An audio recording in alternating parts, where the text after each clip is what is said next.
Hello, welcome to the evening section of History Makers Training, January 2018. Let's put our hands together and welcome our friends online.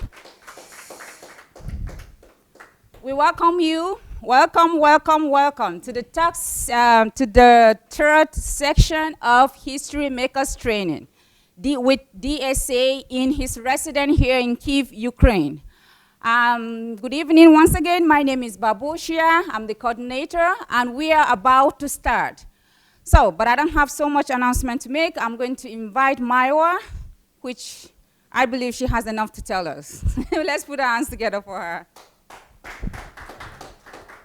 Hello, everyone. I miss you guys. And the names to say hello this, hello that. I really miss doing that this week, but it's only for this week. I'll be back next week for live programs. So hello everyone, how are you doing? Thank you for joining us for this year's first HMT of 2018. Thank you very much, you're welcome. I hope you've enjoyed it so far. We've really been learning here law and order. You know, the only time I used to think about law and order is the law and order program. I don't know if you know about law and order. If you lived in UK, you would know.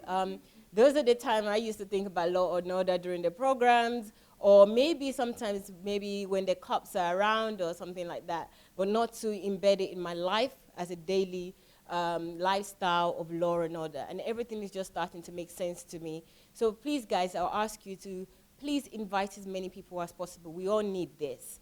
It's not just one person or just a section of people that need to understand the importance of law and order. We all need it. As you've seen Dr. Sunday explaining, even from the little minute things that we do, even eating, even our body, everything needs law and order, and we need to understand this. They sound very elementary once you start learning and hearing somebody else teach you, but really, we don't imbibe these things and we don't know them. I will put my hands up first that I really need to learn a lot more about this law and order. So thank you again for joining. So I would ask you guys, if you're on YouTube, you know how to share this already. It's simple on YouTube and both on Facebook as well. But YouTube, what you need to do is just click the icon share, and then you will see the various platforms in which you can share. And also, with YouTube, you can also copy the link, and you can share that link on WhatsApp, for example, or any other platform you want to share with people. So invite many people to join us because, as I said earlier, we all need law and order in our lives. Not that, not when you have legal problems or when you have problems with the authority that you think about law and order, but law and order should be part of you every single day. So thank you again for joining. If you're joining from Facebook, it's very simple on Facebook as well. There are various ways of sharing on Facebook. Number one, you can just click the icon share, and that will take you to take the video to your page. So it will be saved on your page, and other people that goes on your page will be able to see this video and watch it at their own pace. Another way is by tagging someone. You use the same symbol in your email, so that's the @ symbol and the person's name to invite people. And what happens is Facebook would invite the person by mentioning the person, so the person will be notified to join you and watch this video. And the final way that I know is by inviting people. So invite people is an icon that you click that says invite, and you can invite as many people as possible. And of course, you can always copy the link as well on Facebook and share on various platforms. Thank you very much for doing that. In the meantime, before Dr. Sunday arrives again for the third time today, I am going to show you some books. And first thing I want to tell you about the books is that you also can become a distributor of Dr. Sunday's books. Dr. Sunday's, the reason why Dr. Sunday writes this book is to give you the information that God has given him, the revelations that God has given him in various ways. It's not religious, they're not religious books, but in various areas. And that's his main goal. So as many people as possible to read this book so that they can improve themselves, develop themselves, change their lives, have the knowledge that he has or the revelations that God has given him. So that's the main reason why he wrote the books.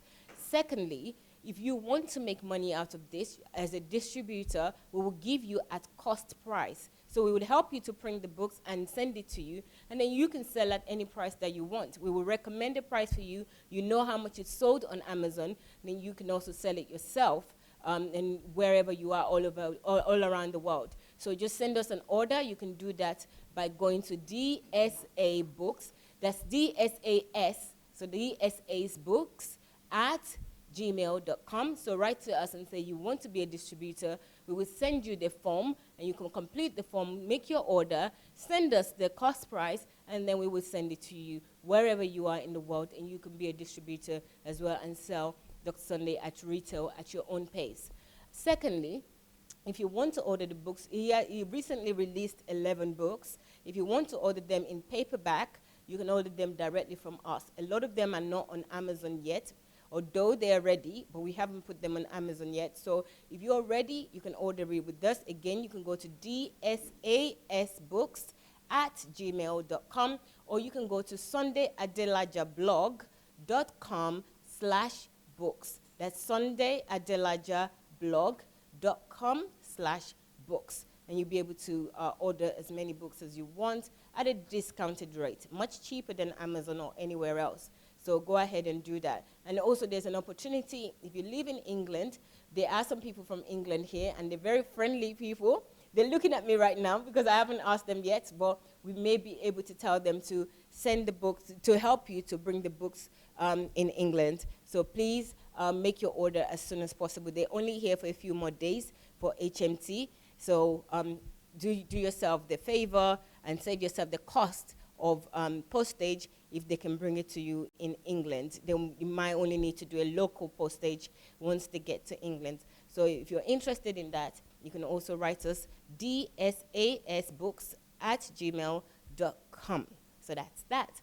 Okay, and Dr. Sunday have a few books already. Okay, let me just show you some of those books. Okay. Oh, thank you.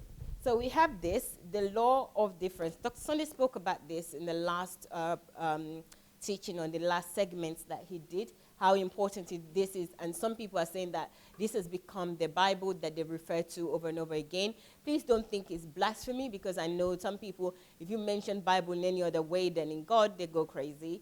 But you know what we mean by it is that it's got reference points that you can go back to over and over again. So I would recommend these books as well. And I know it's Christmas is over, but there's no reason why you still cannot buy people things. You don't have to wait for Christmas, birthdays, anniversaries, or Valentine's Day. I think anytime you can buy people books. And books is much better than anything else, because you're also giving them knowledge. You're giving them an opportunity to tap into somebody else's understanding or knowledge of an information. So go ahead. You know, I love books, so buying me books is great anytime.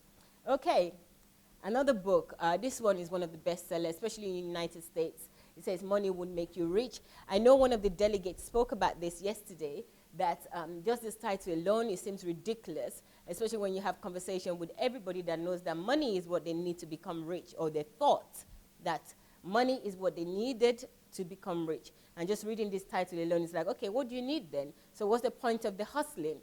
If we are hustling, we all want to make money. So if it won't make us rich, what will make us rich? That's a good question. You can find out the answer here. Okay, this one, right? Right, this book is a fantastic book. Dr. Sunday already did a series on this already, and is also on YouTube. But this book, when he was doing the review of this book, I actually became fearless of death. I used to be somebody that was really afraid of death. The reason is because being the youngest, and maybe you've seen a number of people, or maybe one or two people, pass away in the family, which is inevitable. We all know that we live and we must die at some point, but we're still afraid of it for some reason. I don't know why. But after some interviews with Dr. Sunday and living here, and also the review of this book, believe me, all that fear is being dispelled in me. I think this is a fantastic book. A lot of people are afraid of death, and even afraid of living, to the point of afraid of living because they're afraid of death. So I think this is a great book. Everyone has some fear, and death is like the number one fear that most people have. So this is a great book. It is a bit chunky, I'm warning you, but I think that there will be benefits in this book for anybody that have this issue in particular. Okay, so the danger of monoculturalism. okay, this is a fantastic book. I'm saying that all the books are fantastic because I think that they are. You know, we don't think about monoculturalism. This is about tribalism, especially in Africa, and this happens everywhere, okay? When you're in any gathering, for example, even here that we are right now, we have a lot more Africans or blacks here in this room than usual, than we expect to have in Europe. And most of us, even when we go to Europe or other countries, we look for our community. We look for people like us, people that we can relate to. But there's a danger in that because there's so much more to know. And also God created all of us, and we don't consider that. We just look for people that we know. And in that sense, we kind of limit ourselves. We limit our potential in the world because it's a big world, and there's so many different types of people. So there's a danger in monoculturalism, and it's really, instead of saying tribalism, it's the danger of tribalism. Nigerians need this, Africans need this, because everybody's always relating to themselves. Where you from? I'm from this town, I'm from this place, I'm from this village. You know, there's a danger in that. And if you understand that there's danger in it, you also find that there's knowledge as well in the ability to know that you can relate to as many people as possible and not thinking about tribes in order to do anything. So a great book again. Right. This was the book, the core book for last year's, the last HMT, which was November's HMT, which was about personality. This was the book that was used for it. It says, "Where are the heroes? Let the heroes arise." This is a great book. I mean, last November HMT, I don't want to talk about last November HMT when we're in another HMT, but, you know, a lot of people came out of HMT and already they've had fruits. You know, they have become a total different person. It's like a paradigm shift for them after that HMT. And this book is the book that you need to broaden your knowledge and your understanding of you, understanding that you yourself, you're a hero. You're created to be a hero to this world. So you must be a hero. And to be a hero, you have to have some understanding. And that is in here. That knowledge here is here. It's here. Okay. Okay. Here's another book, Discover the Source of Your Latent Energy. You know, a lot of us, okay, maybe I should speak for myself. For me, latent energy is all scientific, and it's not something that I need to explore. I don't know if anyone else feels like that, but this is really important to discover the source of your latent energy.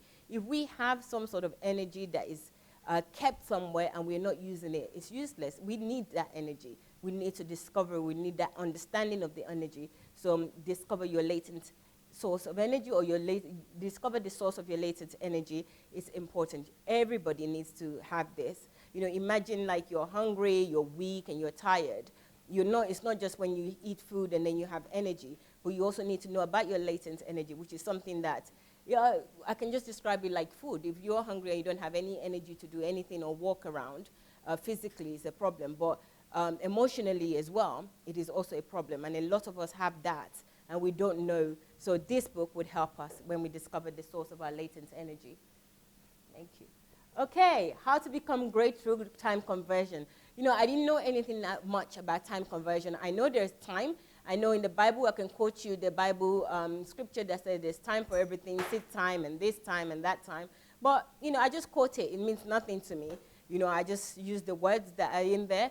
This book, it tells you about time conversion. In fact, I didn't know anything about time conversion until I started listening to Dr. Sunday. I know that in the morning, I know in the day, they're 24 hours, and I know that I can schedule things, but actually converting that hour, every minute of that into something, I didn't know that. And I think this is a really good book. I almost said in my English accent, this is a wicked book. No, it's a very good book that you can use to convert your time. So how to become great, you know? Just know how to live through time. It's how to become great through time conversion.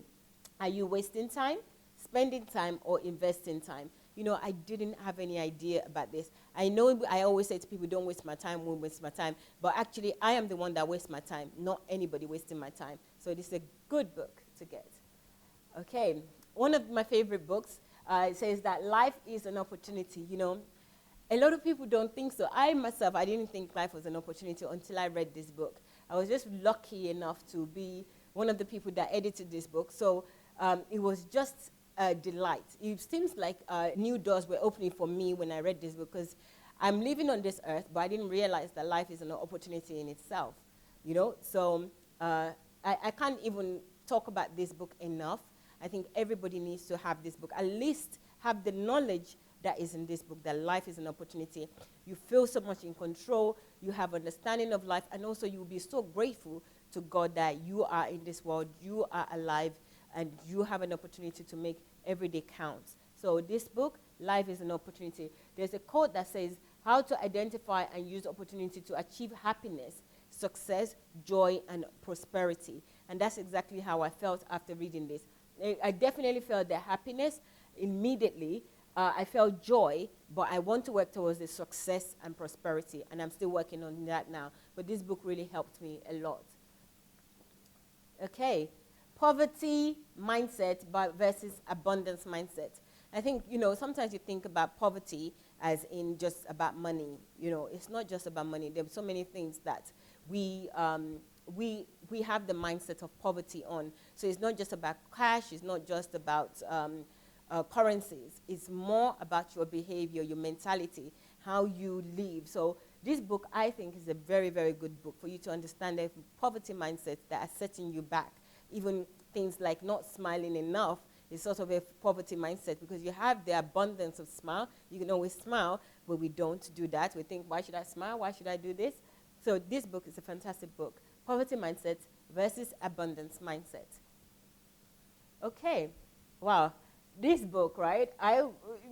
If I wasn't living here and I didn't know of Dr. Sunday at all, I probably would never get this book, because how to urgently become a workaholic. I live in the West most of my time, and the word workaholic is synonymous with, like, as a Christian, it's like God hasn't blessed you, or you're just chasing money, you're a money chaser, or, you know, you're just working. But until I had this understanding that I need to become a workaholic, even God was a workaholic himself. Every single day he worked, he did something. Even there was a story in the Bible as well of somebody that needed healing, and the disciples were saying that, I don't know the scriptures very well, but I remember this story. The disciples were saying to God that, Jesus, that why should you go and help that person? This is the Sabbath day or something, you need to relax. And Jesus said, no, you know, I need to do what I need to do. So understanding that you must become a workaholic, actually, it saves you a lot in life. It saves you from waiting. It saves you from waiting for miracles. Somebody said, gave a quote this afternoon during Pastor Boss's session, and the quote goes along one way of talent, working hard. Does anyone remember that working hard is better than talent? Yes, when talent refuses to work hard work. Yes. Okay, so hard work beats talent when talent refuses to work hard. And that's absolutely true. So if you may have a talent, and because you're not working hard at it, or you're not working with that talent, it just becomes dormant. You know, so you can have talent, and that's one thing, great, good for you, but you have to work hard for that talent to become reality, for that talent to produce something. And with hard work, if you have hard work, and even if you don't have talent, talent will come with hard work. So I think it's a brilliant book to actually simplify that for you. So it says here why you must urgently become a workaholic. This is a great book as well. Thank you. Okay, this is the danger book. I know it says stop, and literally stop before you read this book. If you're in employment, you're already working, and you feel like you love your job, after reading this book, you're not going to love your job so much, okay? The book title is Stop Working for Uncle Sam. I know at least 2 people that have read this book and have left their employment and created their own employment themselves. So this is a great book, but be warned. It says here stop, so it's a good sign. When you take it, stop first before you take it, but it's a great book. Okay, Dr. Sunday is here. I'll let him get on. Okay. Let me just advertise a little bit more. Okay. This says how to become a developed nation through the dignity of labor. Okay, if you know any of Dr. Sunday's books in terms of nations or nation building, it's actually about building you as an individual, building people. What is a nation? You are the nation. You and I, we are a nation, because nation is populated with people. So if you're thinking, I don't want to build a nation, but you want to build yourself, actually, you have to build yourself first. So you need this book. So don't just overlook it and say, well, I just want to be low-key, but I want to be successful myself.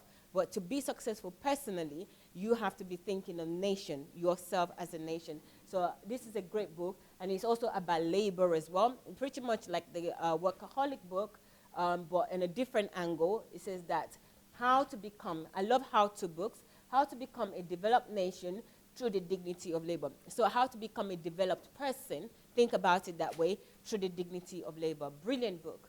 I would urge that. Okay, for all Nigerians, no, it's not all for Nigerians. I know somebody actually asked me a few days ago why would I read these Nigerian books? I think it was a conversation along that line that I'm not Nigerian. But I just want to urge anybody, it's not about Nigeria alone. Dr. Sunday have passion for Nigeria, but if you're a human being and you want to prefer solutions for any part of the world that you are, the principles in these books, even if they say Nigeria, that will help you, that will give you understanding that you can apply, you can use as a prototype for wherever you are. And in the Nigerian books, whenever it says Nigeria and the leadership question, I always change it to my name. So I'll say Mayowa and the leadership question. So if there's any books that says Nigeria, I always put my name on it. So I need to know the leadership question. And again, brilliant book. This book will tell you a lot of the history of Nigeria and the leaders in Nigeria and how Nigeria has become what it is now, what some problems and challenges. And it would help any nation, as I said, not just Nigeria.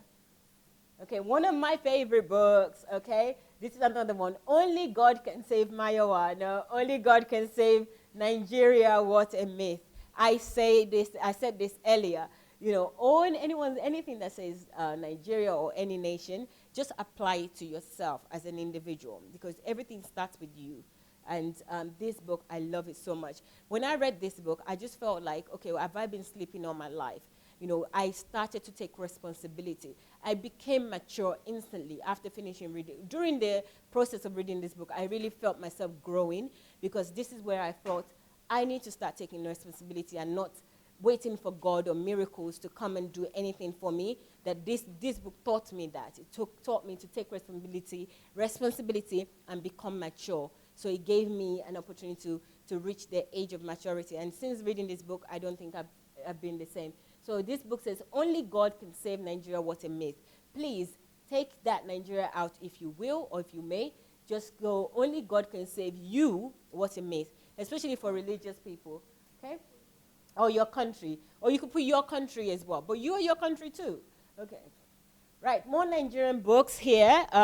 How to make Nigeria the greatest country in the world. Dr. Sunday spoke briefly about this earlier today, but it's also how to make you the greatest person in the world or your nation, wherever you are, the greatest country in the world. And here again, the Nigerian economy and how the Nigerian economy can overtake the American economy. You might think that this is a wild claim, but there are lots of information here. And if you apply the same principles in here, it would help you yourself as an individual, and it will help any nation or continent that you are also in. So these Nigerian books, I would say, they are really great books. Okay. All right. This book, for me, I just thought this is unbelievable. It says, how Africans brought civilization to Europe. I mean, can you believe that? All of that continent. Yeah, I mean, okay, all right. It says, let me read it again. It says, how Africans brought civilization to Europe, discovered the phenomenal role of Africans on all continents. Can you believe that? Well, I find it difficult to believe when I first heard, but until Dr. Sunday started doing a mini review of this book, I couldn't believe what I was hearing.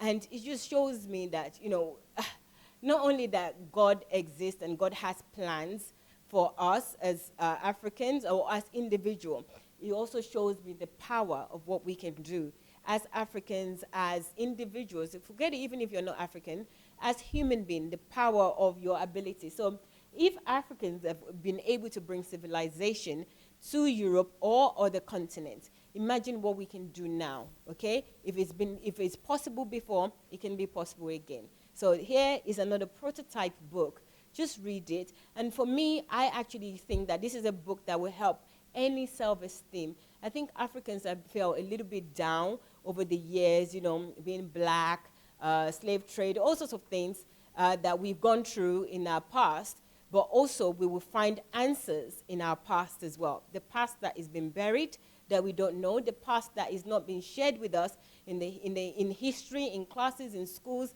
in education. Here is an opportunity for you to know this yourself. So Dr. Sunday introduced this, and he said that this book, I think that everybody should have one of these books, and buy one for your children, and your children should buy it for their children, and their children, you should buy one for their children. So let me just tell you, get 10 copies of this so that you can help it for generations to come, because I just can't wait. Get a Kindle one, so you would always have an electronic one with Kindle, and get a paperback, at least get 5 paperbacks, and give it to all your children and your children's children and children. It's a fantastic book. I think already, just looking at this title already, is already helping my self-esteem as a woman, as a black person, to know that Africa or Africans ever brought civilization. Civilization Africans. I mean, we copy all the other Western and all the continents. So to know that actually it started from us. Hooray! I can't wait to read this book. So I would encourage everyone to read this. Okay. Thank you. Okay. So who's next? Okay, we're going to continue the classes. Meanwhile, I got an interesting letter from a Nigerian, a passionate Nigerian.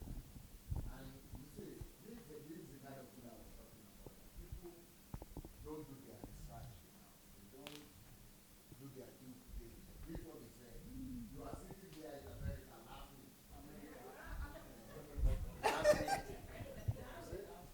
He just came on board online and saw me talking about Nigeria and he's angry. You are sitting down there in America laughing over our great country, Nigeria. You are mocking yourself. You think you are mocking Nigeria? No, you are mocking yourself and your family. Are you not a pastor?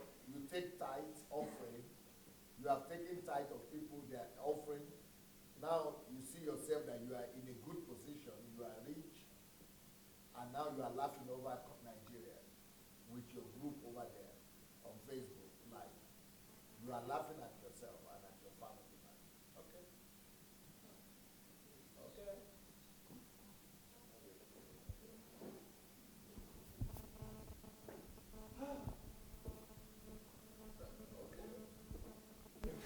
They said they didn't hear what I was saying. I started with a letter that I just got. This letter just confirms the very same thing that I was talking about the other time. So when I was talking, what was the name of the lady? Not Shioma, but I was just trying to let her know that it's not about her. It's just about our people, the way we are.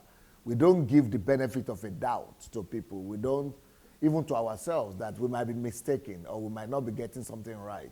Now, because each time I'm talking about using any example, I'm using the Nigeria example. I'm using Nigeria as an example, and it's, instead of whipping, it's actually about whipping situation, but instead of whipping, I laugh. I would rather laugh because, you know, I know situation, I know solution, but so, anyway, my laughter, some people misconstrue my laughter and think I'm laughing at the country.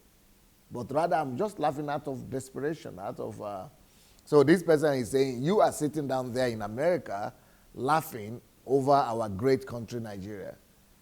You are not mocking Nigeria, you are mocking yourself, you are mocking your family. Because you have taken tithe and offering from people.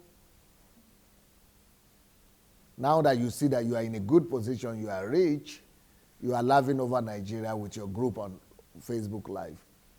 You are not laughing over Nigeria at Nigeria, you are laughing at yourself and your family. You see, people just don't, people are quick to speak. And he doesn't even know that I'm not even in America to start with. You know, he thinks that anything good, anybody who is making it should be in America, right? And then his response is just to attack. You know, that's what our people do. This is just a picture of what Nigerians do. And That's why you who are on DSA family shouldn't be making the same mistakes. That's why we are talking about these things. All right, here we go. Let's go again. Yep. Genesis 1:10. And God called the dry land earth, and the gathering together of the waters called he seas. Arrangements, grouping, categorizing are manifestations of order. You see components of order. Components of order are arrangements, grouping, categorizing, management, division, demarcation, separation. All those things are categories of order. So God called the dry land earth. You remember where that is coming from? And the gathering together of the waters called the seas. You remember where that is coming from? He wanted the firmament and the earth, where that is, and then what he wanted and what he didn't want, right? He's now branding them and making them into separate products. You see, there is no more creation here, but arrangement of things, proper placement of things. And God saw that it was good. Genesis 1:11-12. And God said, let the earth bring forth grass, the herb yielding seed, and the fruit tree yielding fruit after his kind, whose seed is in itself upon the earth. And it was so. And the earth brought forth grass, and the herb yielding seed after his kind, and the tree yielding fruits, whose seed was in itself after his kind. And God saw that it was good. Now, that's the real deal. That's okay. Yeah, go ahead. All right. So, according to its kind points to the principle of order. Yeah.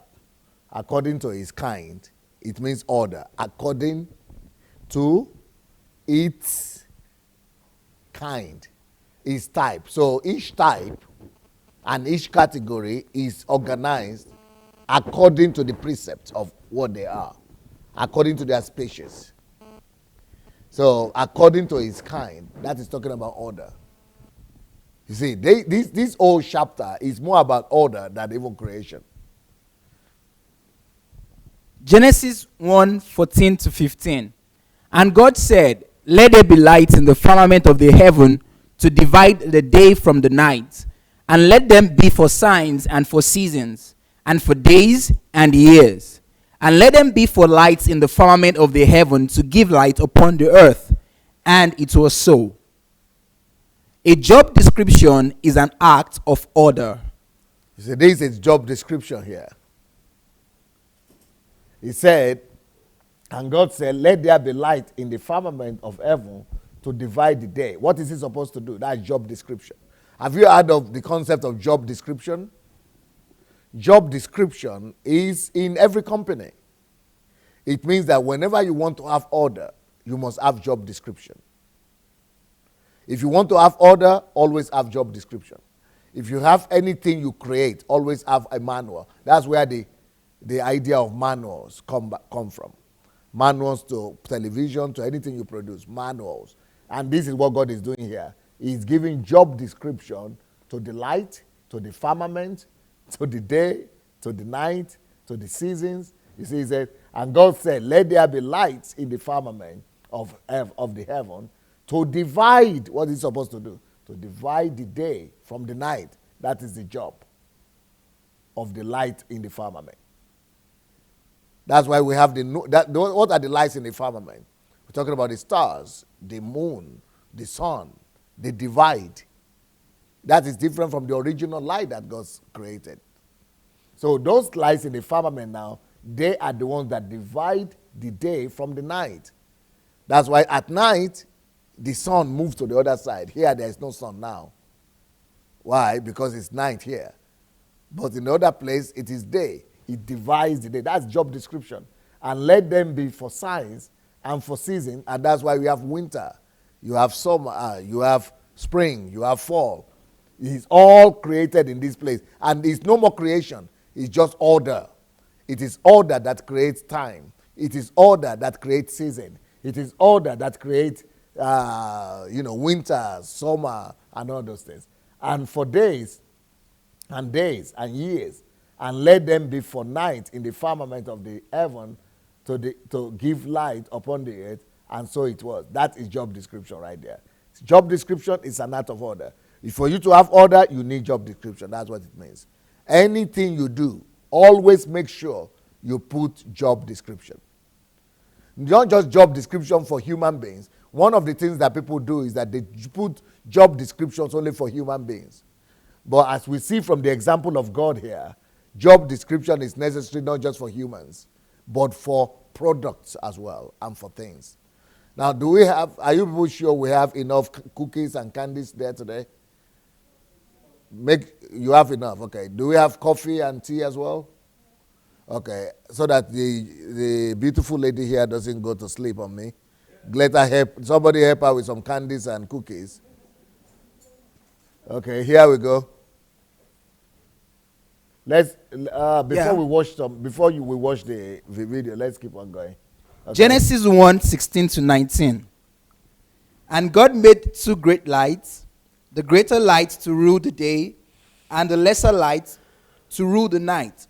He made the stars also, and God set them in the firmament of the heaven to give light upon the earth, and to rule over the day and over the night, and to divide the light from the darkness. And God saw that it was good, and the evening and the morning were the fourth day.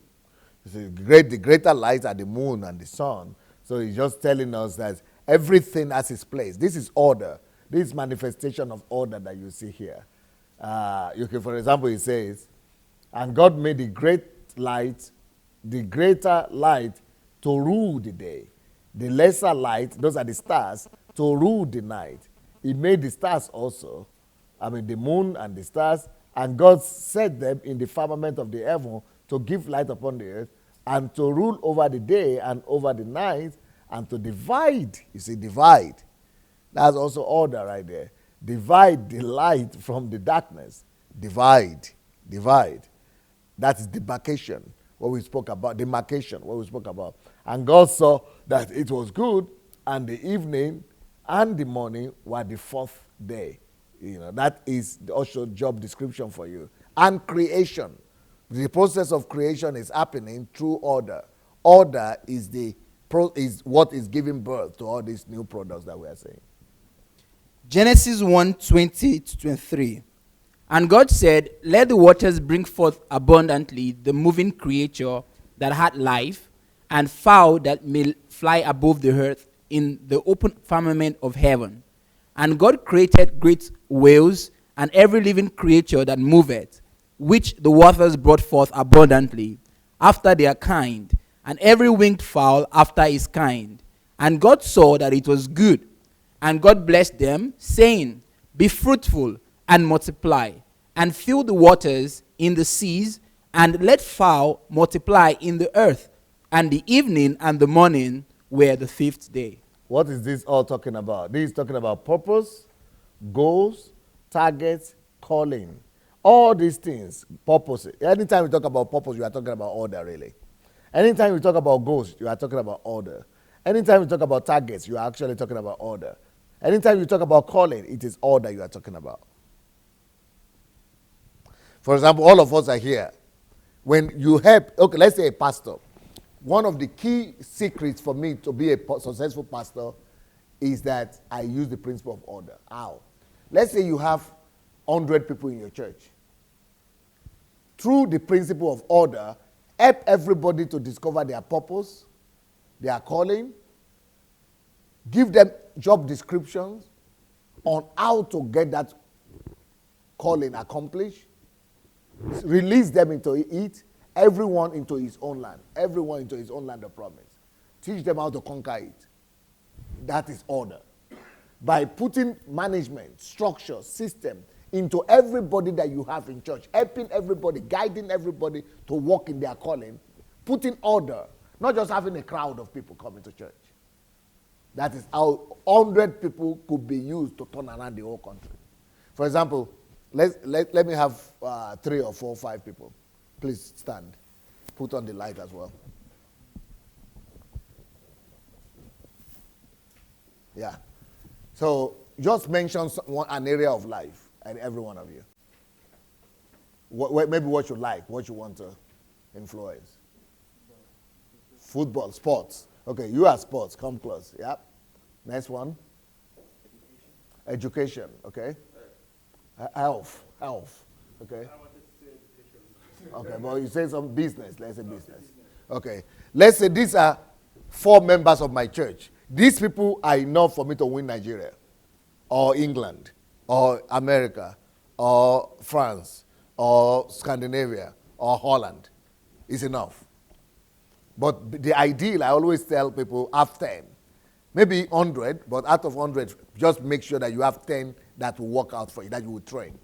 If I put order in place, the principle of order, through the principle of order, we can win a whole nation. So what I need to do as a pastor is to make sure that I help each and every one of them, I help him to identify where his passion lies. And he has just said it, business.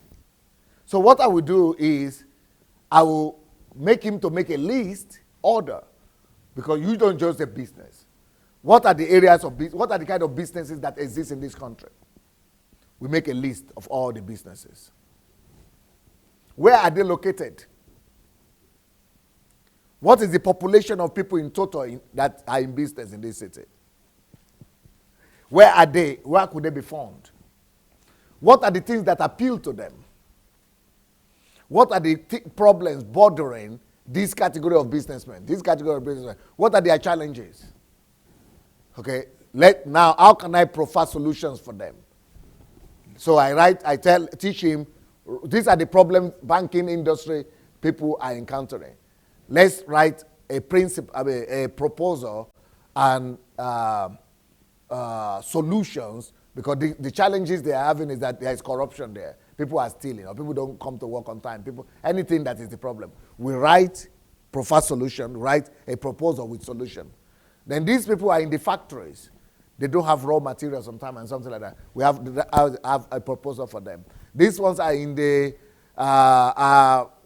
workers in the schools. They don't have salary on time or whatever. Whatever their problems are, we are profiling and writing proposals for their problems, and that is our bridge.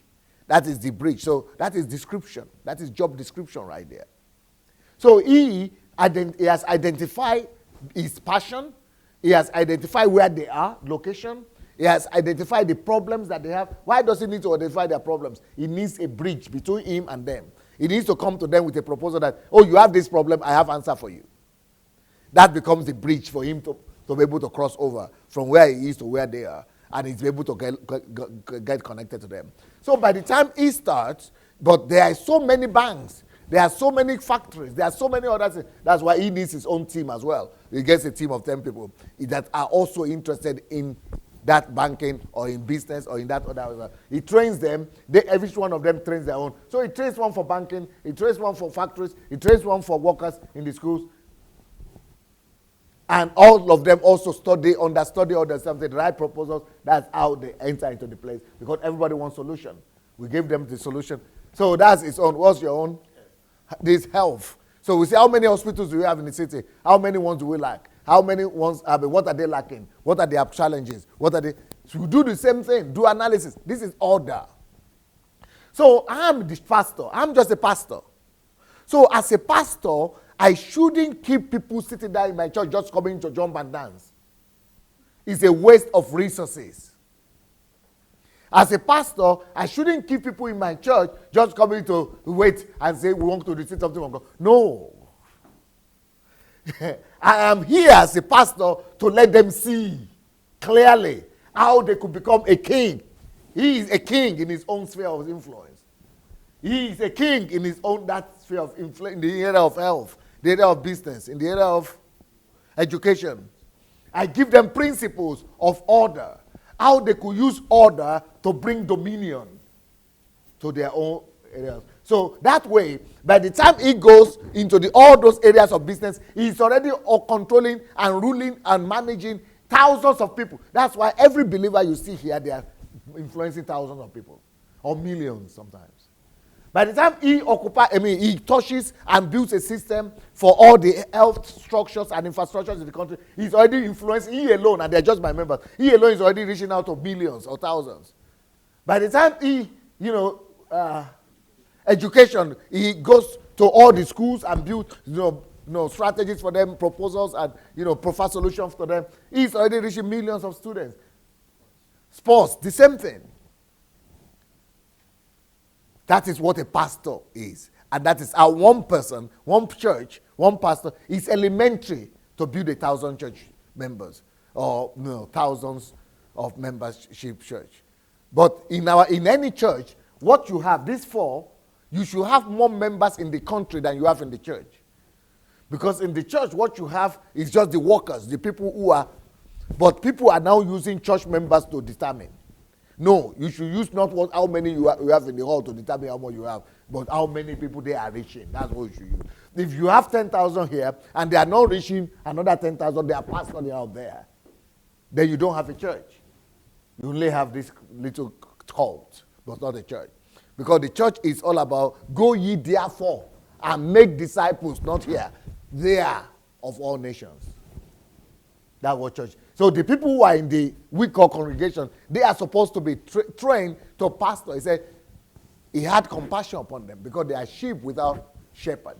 So the idea of church is to train sons and daughters, men and women that will pastor and be shepherding sheep that we shall shepherd out there in the city, in the country. So we are not supposed to be pastoring church congregations building. We are supposed to be pastoring nations. That's why God didn't build a building. That's why Jesus never had a building. That's why the disciples never had a building. Because that's not the concept. The concept is pastoring nations, not pastoring building. Disciples are the ones who now pastor and rule over nations. Thank you, guys. Just through the principle of order. Even if I have 1,000 people like that, that's the way.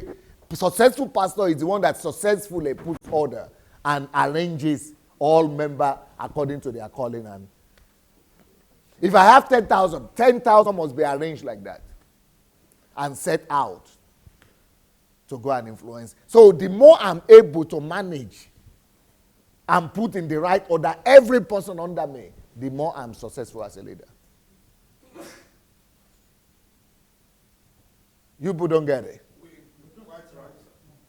You got it? That's what pastoring is about. Pastoring is not managing in-house. What instrument are we going to buy? What clothes are the choir going to wear? Are you serious? You deserve. You are wasting God's resources. You are a non-entity. I'm sorry for the word. When I begin to talk like this, they say I'm something. But you are wasting God's resources. You are a nuisance. It's a catastrophe. You are making those people to be coming to church every day instead of them to be going to their field of influence. To the visiting hospitals and be managing them there. To be going to the business centers and be managing them there. To be going to the schools and managing them there. You are telling them to come to church. So when will they go? When will they even discover?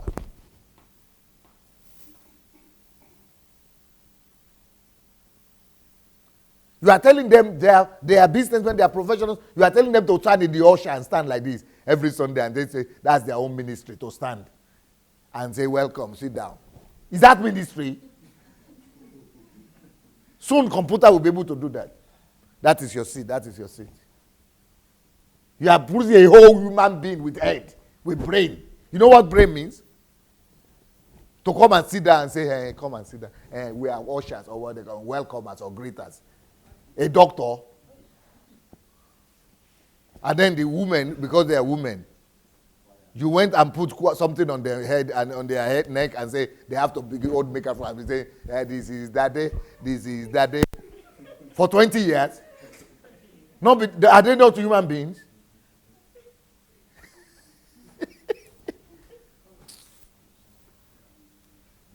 A wastage, disorderliness, an abuse of order, an abuse of resources.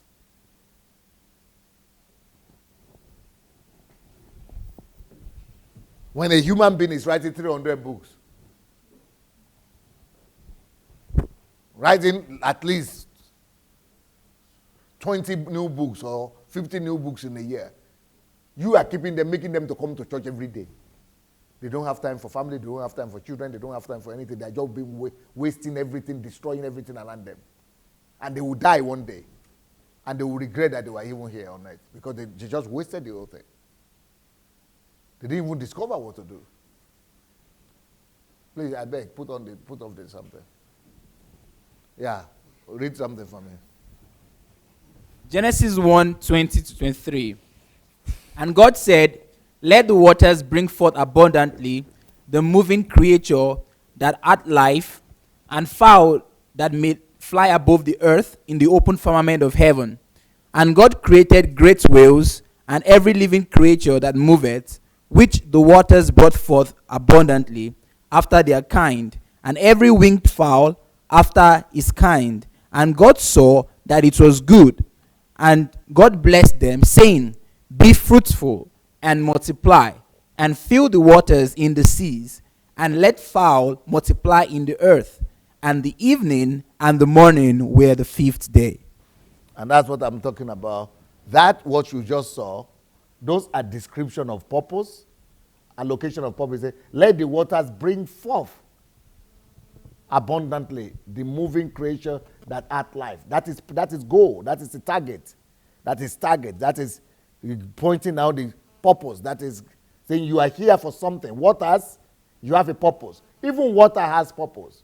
Waters bring forth abundantly. What to bring forth? Moving creature. What kind of living creature? That have life. That is purpose, goals, target, job description, calling, and all that. That's part of order.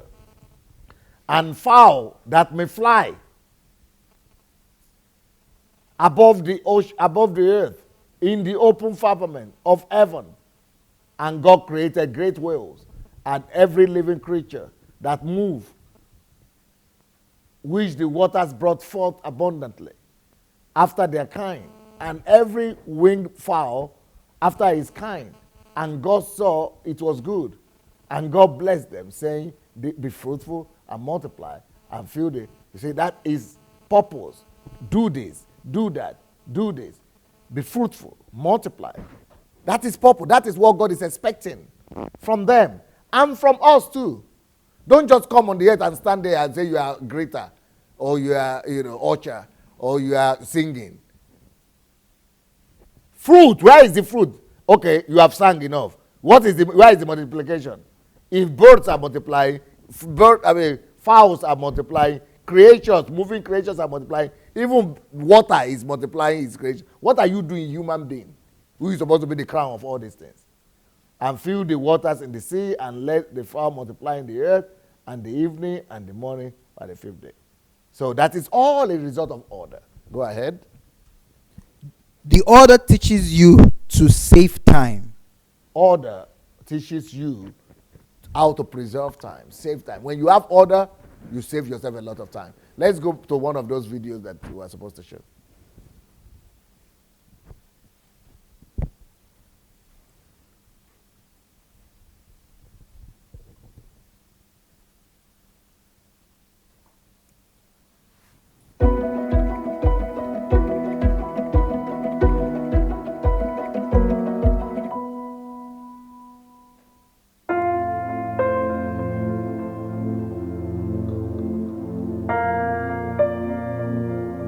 Now, yeah, let it play, but just without sound. Now, what are we seeing here? What we are seeing here is a country that is one of the poorest countries in Europe. Now, the poorest country in Europe, but Poorest. I mean, this country is poorer than Lagos. This is a country, is poorer than Lagos. But see, this is a whole country. I'm not saying it's poorer than Nigeria, poorer than Lagos. Stop. But you see, no, let it be plain. Let it be plain. It's okay. You see trees? That is order. It's like heaven. Because they put order. They grow trees. And you think these trees are by accident? Stop.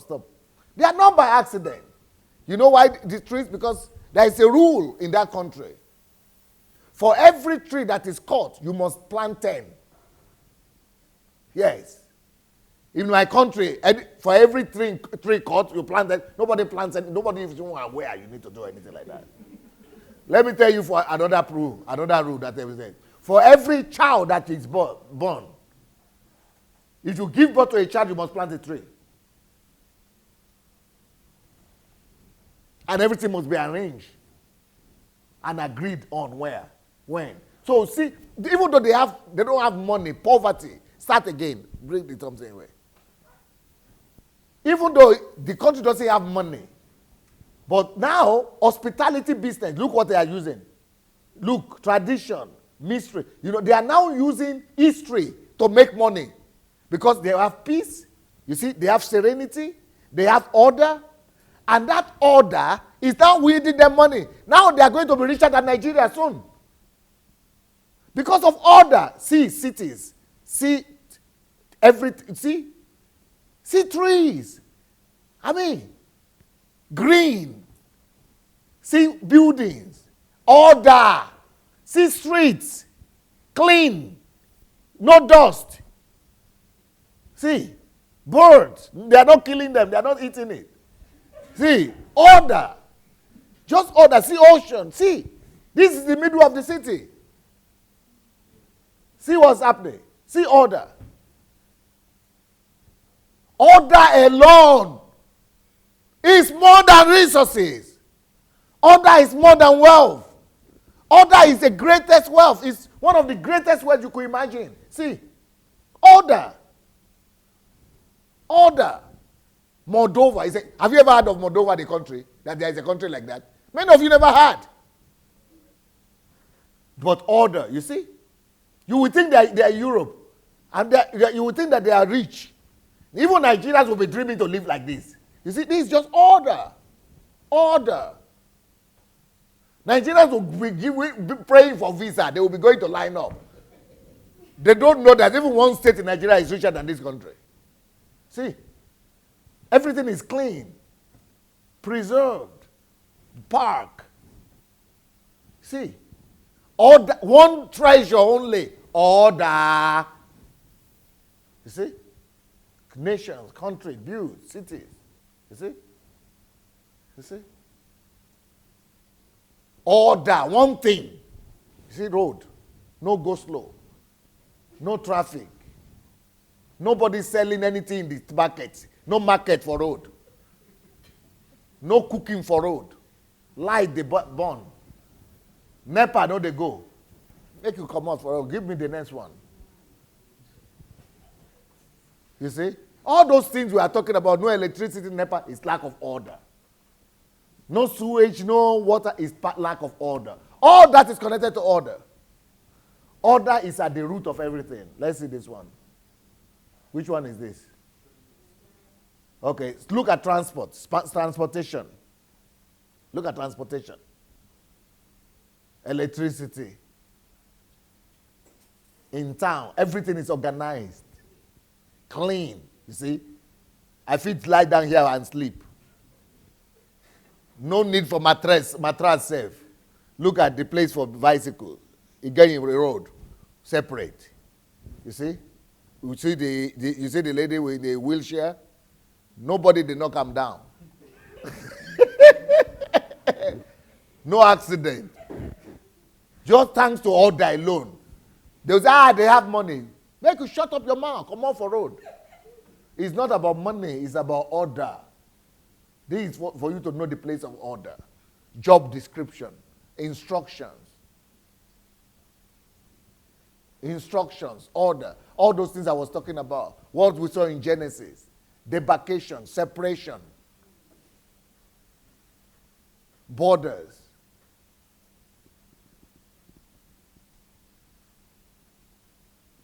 Or everything is instructed, instructions everywhere. Law and order. You see? Law and order, instructions everywhere. Peace. See?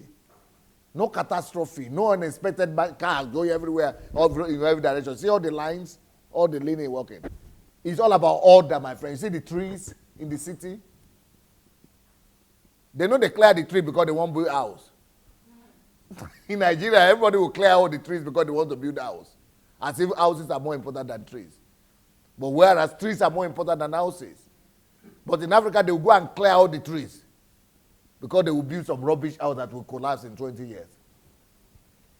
You see road? You see? You see where human beings they live? This is the picture of heaven. This is what Christianity is all about. What is Christianity all about? That will be done on earth as it is in heaven. In heaven, there are streets. So there are streets on earth. They are clean streets. Streets that so clean, they are likened to gold in heaven. That's why on earth too, streets are so clean. They must be likened to gold. You see, for the bicycles and for the people who are disabled and things like that. You see, ancient cities preserved. All these cities are over 800 years, 1,000 years. These cities. But Nigeria's towns that are Ibadan, that are just Ibadan or something that are just like 100 years. Nothing to look at. Everything is rotten. Because no order. I know how to rebuild Ibadan fully. How to rebuild Abeokuta, and it will still bring money. And it will still be profitable. Rebuild Lagos. Make it look like Europe. I don't know why what they are using their head to do, I don't know. They will be going to spray money. That's what they are doing in Nigeria. Make you bring the light here, Jerry. Instead of them to use their money, their head to think, it is dollar they will be putting in the forehead. As if the dollar will make them work. Show me some of those videos. Let me see what they are doing in Africa with their head. It is dance from morning till night. As if there is no work to do. Frivolity everywhere. People are just dancing, as if they are created to dance. As if somebody is created to, the whole country is created just to waste time and just kill time. As if the head, as if it's just there to wear gele and head garb as all those kind of things in it. As if there is nothing in the head. The whole country just, anyway, they will write me again and say I'm sitting in America and abusing them. Okay, remove the thing. See what they are doing. You see? You see what he's doing with the head? Now money him they spray there. You see what he's doing with the head? It is money he's spraying in the head. That is, that is what Nigerians want. Just dance. Instead of going to lock himself up in some solitude and put some knowledge in that head. And you see how many people are running out around him? You see? That's what they want. No need for head. No need to use head. This is what Nigerians are doing with their time. Instead of converting time into concrete products. And when Bayowa is talking about the books, people are going to go off. They are going to say, his book, you want to sell book. As if it's book we are talking about. We are talking about maximizing your brain. See what people are doing with their time? This is not, every day they'll be, you look at television, either they are arguing or they are playing music. Music. What is the next move? The next steps? Rubbish upon rubbish. You see what they are doing? And that head here, what has it done? What does that head create? Yes. And then people would be give her something. Show another one. Let's see. And then people would be boasting about Nigeria having the best music. As what if music? As if music is if music is something. What do you do with music? Just for you to laugh and waste your life like that? Just for you to be jumping around everywhere? I mean, it was on my birthday when I had my birthday last time that my eyes opened. People were celebrating my birthday, and the whole thing they did for the whole party, they will gather together for 3 hours to celebrate DSA's birthday. And you know what they were doing?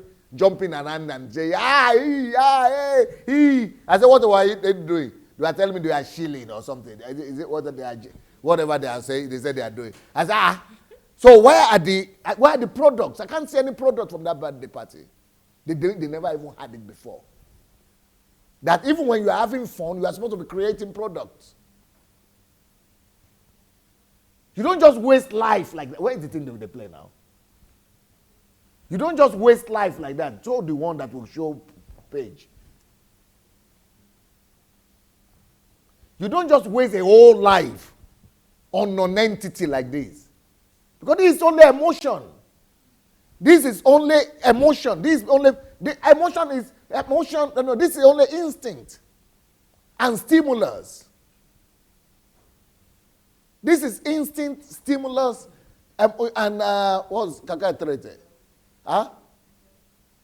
No, instinct, impulse. This is impulse, instinct, and impulse, and stimulus. That's it.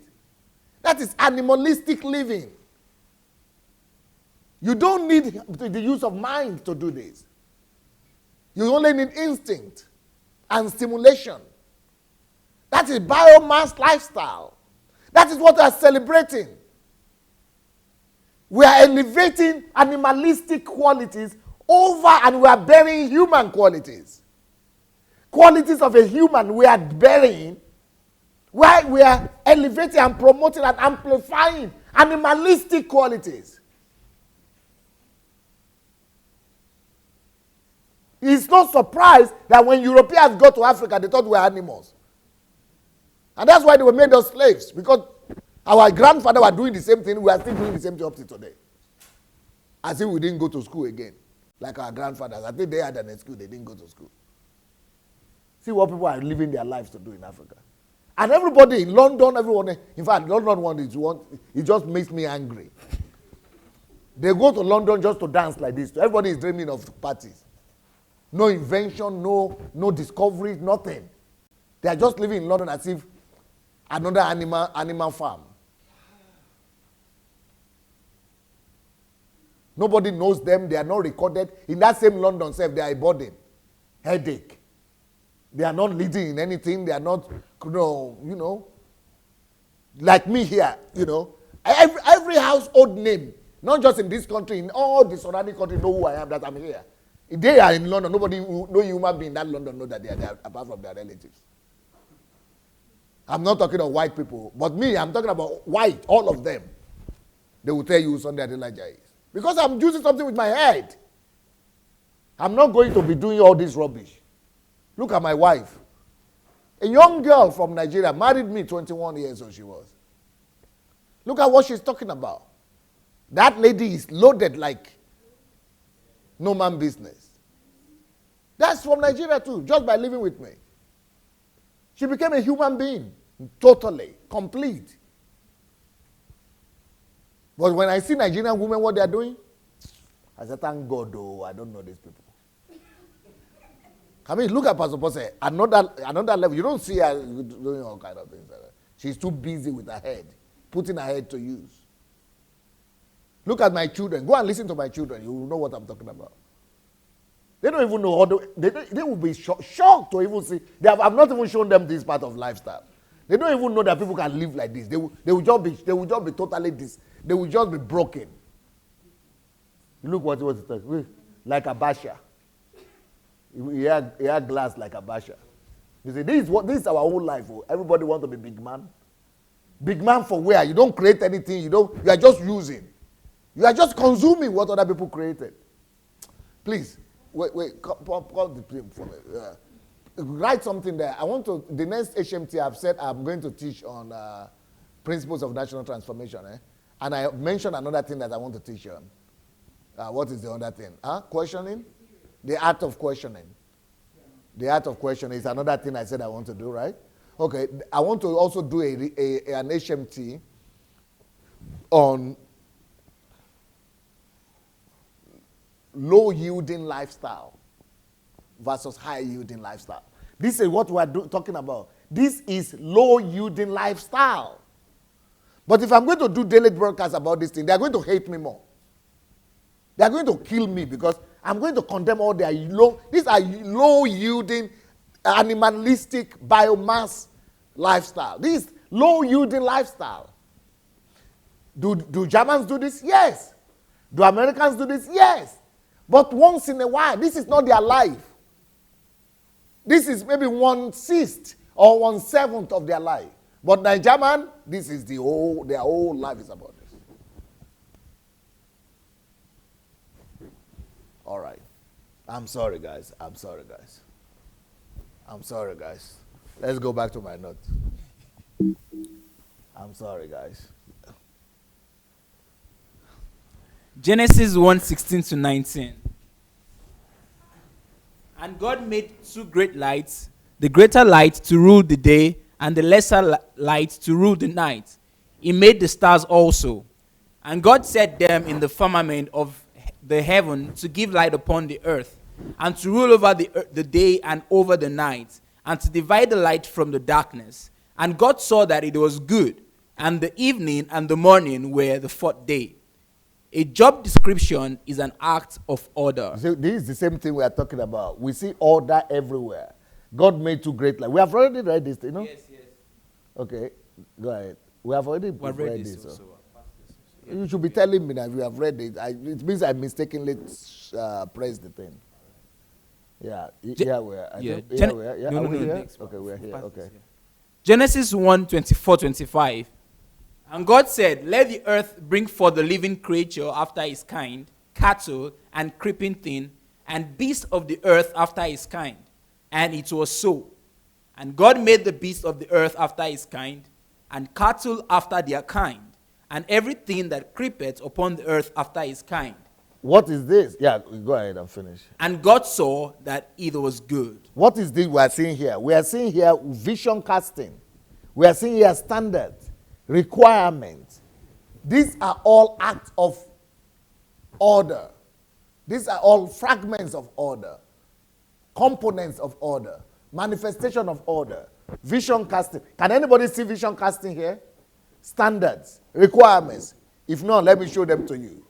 God said, let the earth bring forth the living creature after his kind. That's vision casting. Cattle and creeping things and beasts of the earth after his kind. After his kind, that is standard. It shouldn't be worse than that. It should be lower than that. That is standard. It has to be uniform. And it was so. And God made the beasts of the earth after his kind, you say. These are requirements.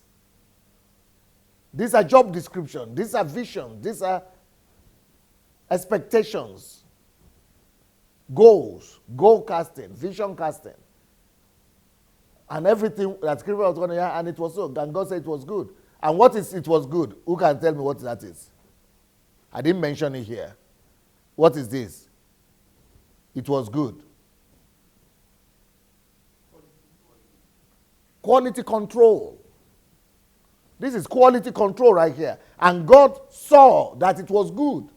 He's watching over what he has created. He's not just assuming that because I'm the one who is it, that will be good. He's going over to check on what he has done. He's not living on assumption. Even though he created it, he has done his best. But he has to go and critique his own product. That's what he's talking about. He has to go and critique his own product. Cross-examination is called. He has to go and cross-examine himself, his work. And he has to give it a certificate of quality. He has to give himself. That, what you are seeing here, is the certificate of quality. Quality control and certificate of quality. Because and he saw that it was good. But who knows? Do you know that in this same chapter, if you want, only I just don't want to go into it, I will be distracted a little bit. There were places that he saw that it was not good. Even though it's God who did it. That is why review is always important. Quality control is always important. Somebody will now say, Pastor, where is it that he said it's not good? It's not possible. How can God do something that's not good? You see? Because you don't read the Bible. That's how you people read your own Bible. When I show you now, you now be saying, I didn't know. In this same chapter is there.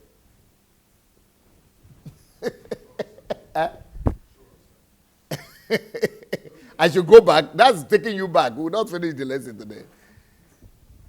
You see? What the point you are supposed to remember is even God has to do quality control. If God had to do quality control, every one of us is required of us. Even when you yourself you are doing it. Talk less when you are giving other people to do. Then if God has to issue certificate of quality, or what do you call it? Quality. No, quality. Value of quality. Yeah? If God had to issue certificate of quality to himself and to his own work, more so we have to do the same thing. Okay? Right. The world is not to be put in order. The world is order. You see? The world is already in order. God created the world in order. Order helped God to create the earth. It is for us to put ourselves in unison with this order. That's what you are talking about, my sister. Order. God created the world in order. And we have to apply order and align with that order. Okay? Let's go. Let's keep on going. We'll come back to the videos later. Or is that the end? No, don't go to the video yet. Let's go back to the class. Okay, let's watch some videos. Let's watch some videos.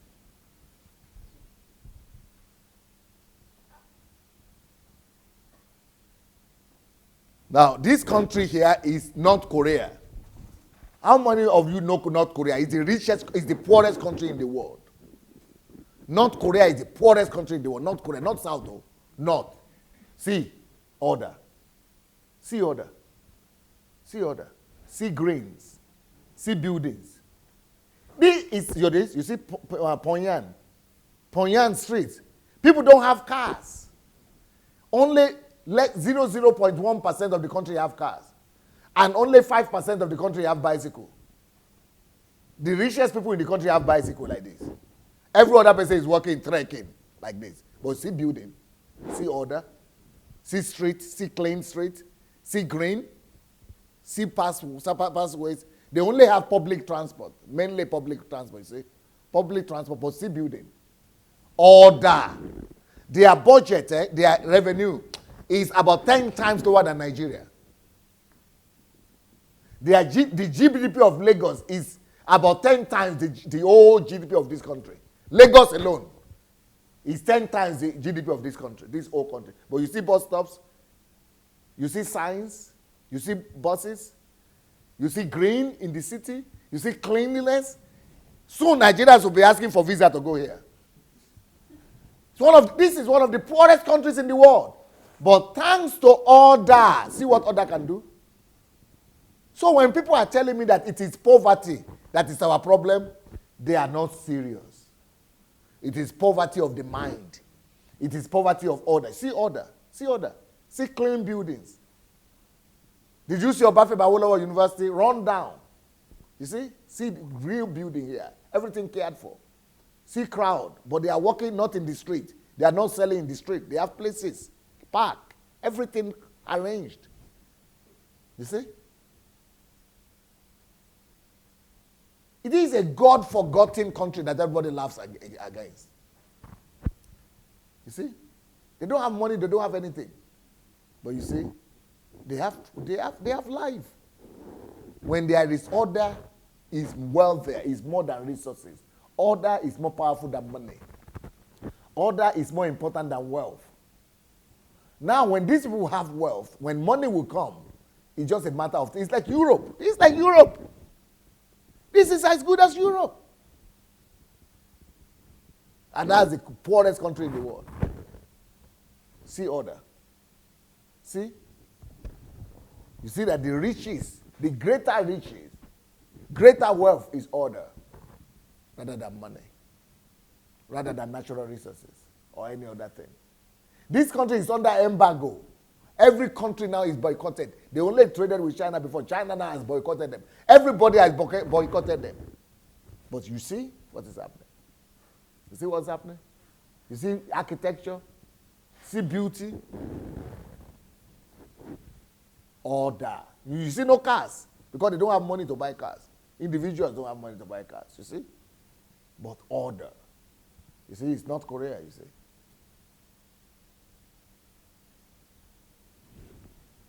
You see?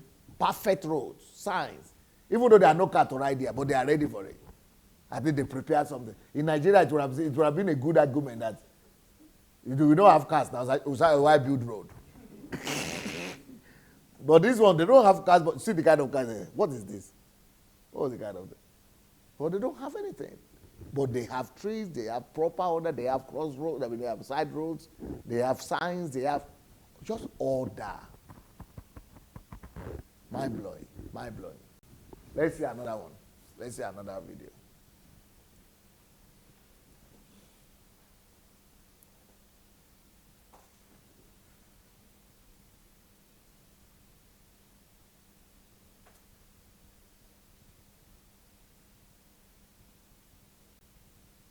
Now, this is the Philippines.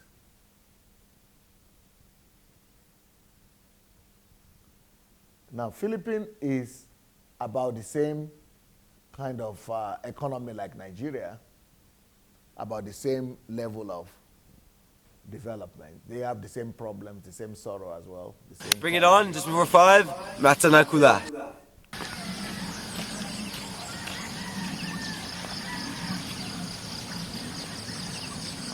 Shows that. Heading down to the river, my Buntag. Yeah.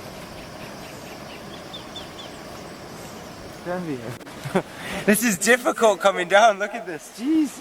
Like rock climbing. This is how people go to school. This is another, what I'm trying to say is that Philippines is much more, it's like Nigeria, much more richer than that North Korea you just saw. You see how the people have to, how their citizens have to go to school, what they have to do to go to school. But North Korea, where they don't have anything, they don't have the 10% of the riches of the Philippines. This is like Nigeria. This is how people go to school. Look at how the children go to school. Just like Nigeria.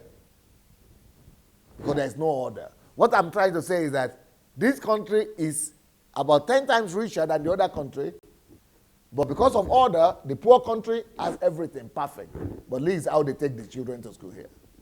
Because nobody cares. No government. No government, no order. And people have to risk their life to go to school like this. You see? This is like Makoko, our own Makoko. You see how children go to school? It's easier to build a bridge than to make them go through all this suffering.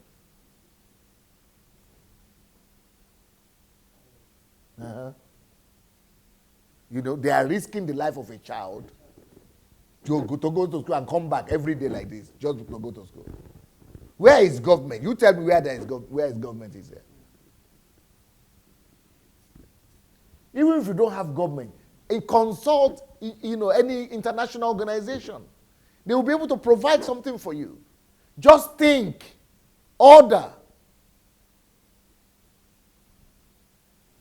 The lack of order will make heaven. The Philippines has so much riches, it's like heaven. It will make heaven become like hell. Because lack of order will make heaven, potential heaven, to become hell for you. Look, let's go to another one, Joe.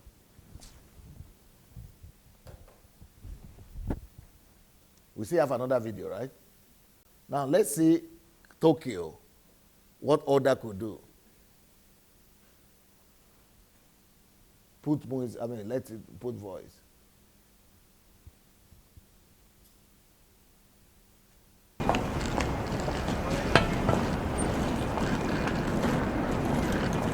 This is a crowded city, more crowded than Lagos. But thanks to order, see what is happening. This is more crowded than Lagos, oh, but you can't tell. You see? You can remove the voice. You see order? You see development? It is not the riches that count. It is the order of things. Putting things in order. Making everything work in their places. It's a busy day, busy town, thousands of people, but everybody going about their way of life. Crowded. I'm just doing it just for you to know that it's overcrowded, but even that is able to be managed. Because there is a place for people to walk, there is a place for cars to walk. Everybody living their lives. Okay, thank you. Let's put on the lights. Now I have to hear from your side of the story, all of you. What is your conclusion after today's class about the place of order? Who comes first? Okay, let us all stand up. And you remain standing until you speak. Who wants to be the first one to sit? So what are your thoughts and your conclusions for today's classes? Yeah, in general, and now. Thank you, sir.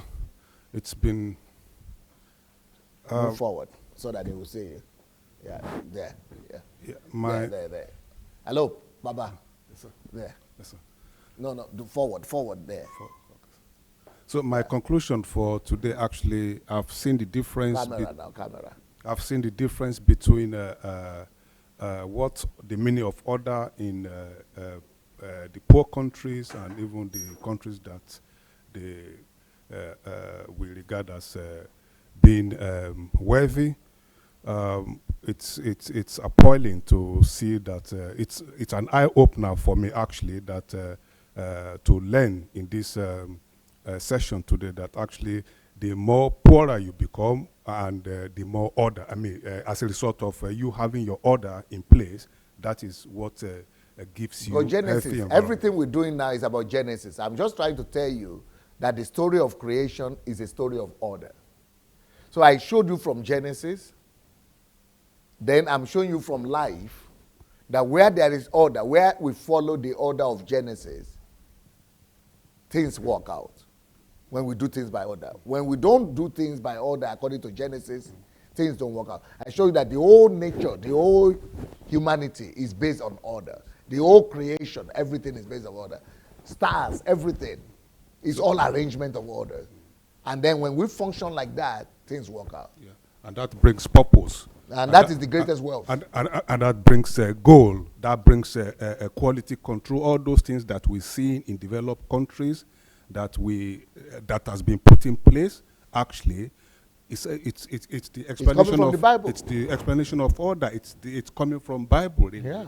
So it's amazing for me to see, and much more revealing is that because that really touched me, that if we get a success or salvation in one area, there's always a darkness or obstacle that is also we need to be aware of. But that is why all the Nigerian people, they don't know of this thing.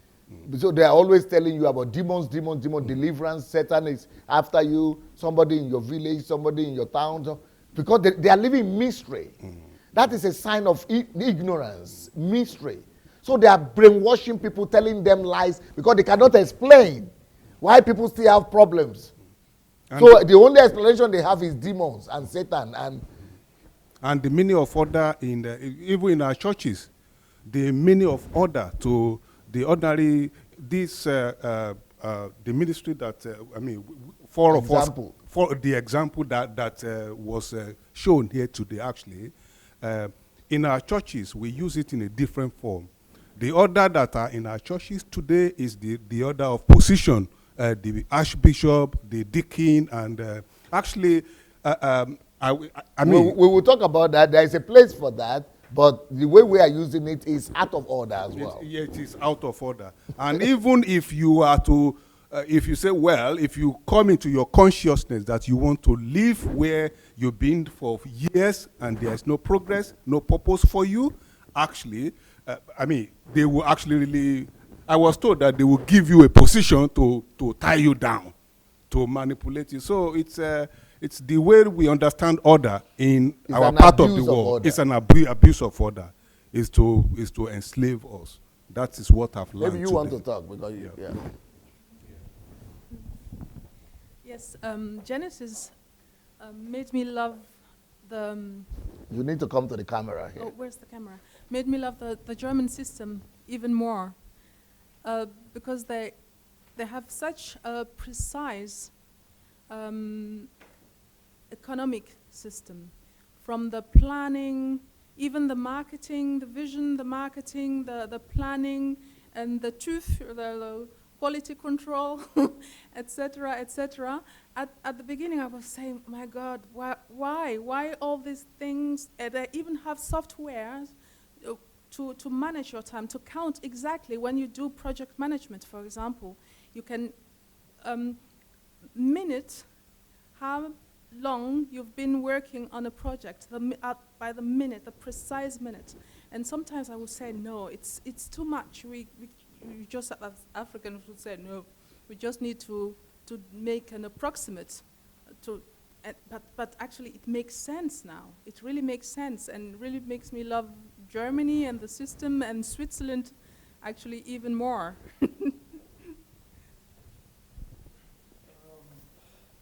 For me, If you have spoken, you can say. for me, I don't know. I feel sad. Sad in the sense that I feel sad in the sense that we've been living in deep ignorance for so many years, especially the church. The church has been living under thick darkness. Move forward a little bit. I think now I understand when the Bible says, I think in My Isaiah, people perish, eh? no, when it says darkness shall cover the land and thick darkness, I think it's beginning to make sense to me now. And I was talking to a couple of us after during the break. I just said the church is ignorant, and I'm sorry to say our church leaders are also ignorant. Of course. Very, very ignorant. And we've been living a backward life, and we just need to. They put us back in stone ages. The churches that Nigeria, the way churches are operated in Africa, in Nigeria, is burying you back in stone ages. It's not making you to be competitive with the world today, or for the world of the future. No. But what I am doing is to get you ready for the future, make you competitive, beat Europeans. Look at members. If you go and talk to members, or go and listen to the stories of members of Embassy of God, any one of them, internet, go and listen to their stories. Even on my site, go listen to testimonies of members of Embassy of God. Mind-blowing stories. Impossible, just by all that they have been with me maybe 1 year, 2 years, 3 years. But the things they are doing, because they are taught well. How to use God's resources, God's energy, God's wisdom to conquer the earth. Being members of God, they only think about conquering the earth, ruling, being the first, only. That's what the only thing they know about church, being a Christian. What have we been doing?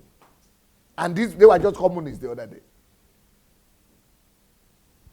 And the analogy you gave, using the four of us, just honestly, just put a nail to the coffin to say we really don't have churches. We don't have church in Nigeria. We don't have Christianity in Nigeria. The way it's like it's a prison. It's a cage. It's a cage. Prison. It's a cage. It's a prison. So and I think more. I think that more. I hope that more and more to people like all of you who have been following me on DSA platform, that it's probably becoming clearer now why I'm so passionate like that. Why it's like I am a mad person. Why am I so passionate? No, it's because of because of what I know could be better. It's because of what I know, where I'm coming from, that things, I just know how things are supposed to function. So there is no way you will know that thing and not be passionate. People say I'm abusive, I'm insultive, and something like that. you know, you have to just try to understand where I'm coming from. The gap is just too much. And I want to cover it fast. That's why emotion takes the best of me. Sometimes. Yeah, I feel sad because, like I said, destinies have been destroyed in those churches, and more destinies are being destroyed every single day. And like when you gave an explanation of Genesis and you talked about for every miracle that comes your way, there's an opposite darkness and all that. And this is what the church spend 90 to 95% of their time, if not 100%, praying against what they call as, you understand? Instead of putting demarcation Praying and turning it into a product. Nobody has ever thought about that. I've never heard. I was talking to, I think it was Yanu. I said I've read, at least the only person I know that really teaches from Genesis is Miles Monroe. I've heard a lot of teachings, but I've never heard this before. I've never. So it just goes to show that I think we need a total overhaul of the system, especially the church, a total overhaul. And one thing I just want to take out from here, which I also want to encourage everyone to also do, is that they said, if you can't change yourself, you can't change the world. So even while we talk about bringing order back into the society, it should start from our own personal life. This message applies to our own personal lives. It should start from our personal life. Put order back in the three different aspects. Put order back into our spirit, order back into our soul, our mind, then even our physical environment, one person at a time. Then by the time people start to see the difference in you, like they saw the disciples, they said they are unlearned men, but they recognize that they've been with Jesus. So at least let people know that, okay, we've been with him. What can this understanding of order do to Africa or Nigeria or where you are coming from? So how can this understanding even change you and your life? It's already changing me. My head has been blown away. I just can't. It's just too much for me to take. I think I need to really sit down and think. At the time, I couldn't take any note. I just said, I think I'll just go back to the YouTube message and listen all over again. It's a total transformation for me. It's a total transformation. So what can they do for Africa? Sir, put off the projector, I guess. It will be a total transformation for Africa. If people understand. A total, I mean, a 180-degree shift, completely.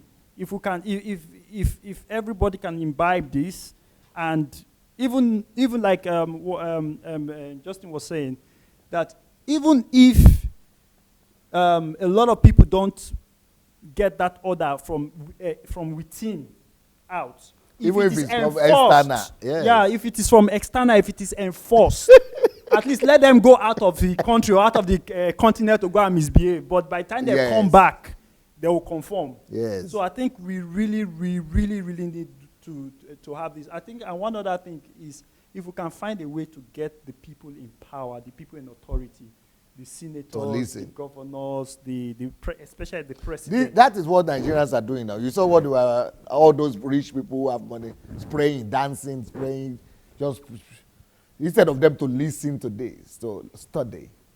So most of them don't even think there is a necessity. They think they're already big.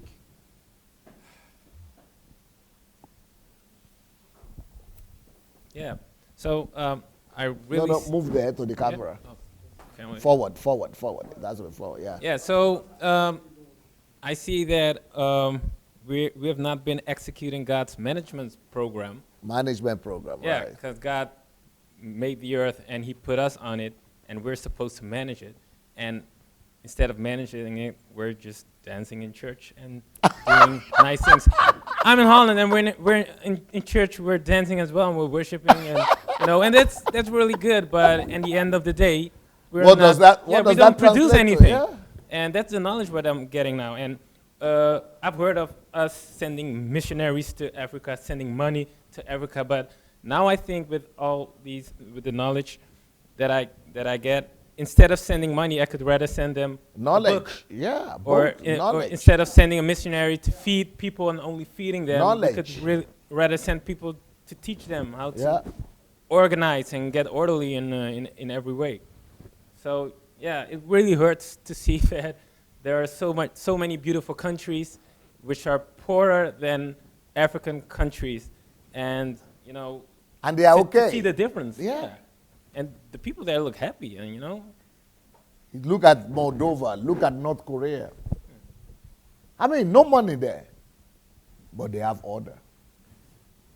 So it's really an eye opener that money is not the solution. They've been sending money for decades, for years, decades, so maybe centuries even. So that's not the solution. It's order. Thank you. Yeah. Yeah, so there was this one picture that I saw of Bill Gates and was it Warren Buffett, like standing side by side, and they were just wearing normal clothing, and under the picture it said, can you imagine that between these two people are almost $1 trillion, just between those two people? And it just kind of reminded me that when you're internally filled and you're satisfied and you've already laid the foundation of your personality, of your characteristics, of your life, you don't need outer materials to compensate that. And it's like with so many Africans, I don't want to, I hate to generalize. It's the opposite. Yeah, it's like they're lacking so much that they have to overcompensate. They have to put things on to feel worthy, to feel like they're important, to feel like they're significant. Like this video that I just watched, it just irritated me. It was just like, spraying money? yes, it was just like, I understand, yes, party is okay, but you should not prioritize that. And I feel like with the Nigerian culture, just because I'm Nigerian, like we just regard celebrations so highly. And that should not be the case, especially if our own life is disorganized, especially in Nigeria, the whole country is just catastrophic. And I'll be seeing videos, so many videos of children dancing and just around poverty. And it's just like, why are we praising these things? The whole world is literally laughing when they watch videos like this. We're here competing over music and jollof rice, yet China's building robots that can talk and that can, like, what are we doing? We're so far behind, and I don't understand why. And it's like when you're not prioritizing, when your priorities are not in order, this is the outcome. This is literally the outcome. And it's just, I'm just so irritated. I know you feel sad. I'm angry because this is my own country. You know, and it's just a shame that all of this is going on. And I'm living in the West, and we're here talking about advancement of technology. And Nigerians, they just want to be focused on the wrong things.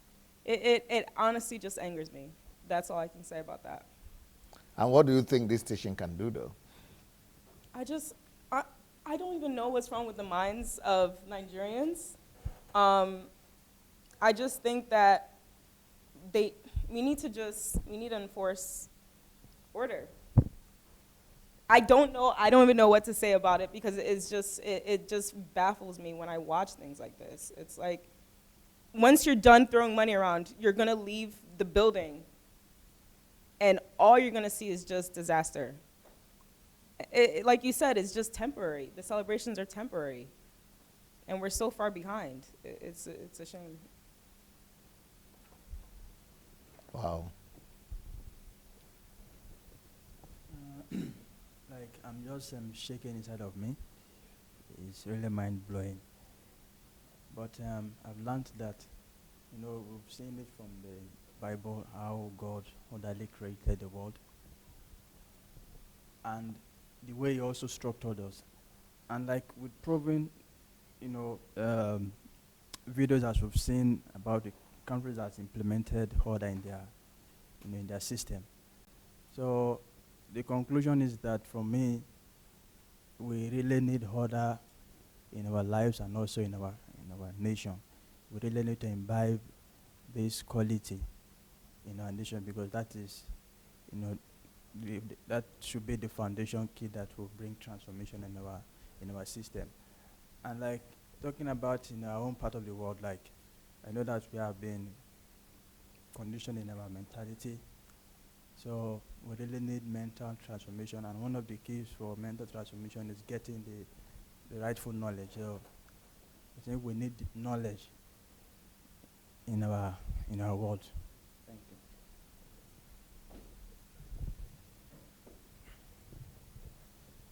you. Yeah, the statement that says a little is much if used the right way has literally gotten a new meaning. And I would add that a little is much if used the right way in an orderly manner. That's what I learned today, that sometimes, or rather most of the time from the examples we have seen here, it's not the resources one has, but what one does with the little you have. And what we have seen, when you hear North Korea, you hear dictatorship, you hear, but then if you look at the order, I was quite surprised that they have roads, good roads. They have cars, people are moving in an orderly manner. And then the contrast, which was the Philippines, was very different, in that these people are free. These are people that have democracy. These are people that have imbibed capitalism. These are people that are basically the envy of the North Koreans in terms of freedom and freedom of expression and all that. But then if one was without the ideologies that each country offers, if you were to put a blank North Korean and a blank Filipino, and they were to decide which country would you choose to live in, just by showing them pictures in these videos, I'm sure you rather go everyone to North Korea. everyone will go to North Korea. So this actually speaks volumes, especially when we went through Genesis. We saw that how God created the universe and the earth, how he made order and he was dividing everything. Really, it really gives a new meaning to a little is much if used the right way in an orderly manner. Thank you.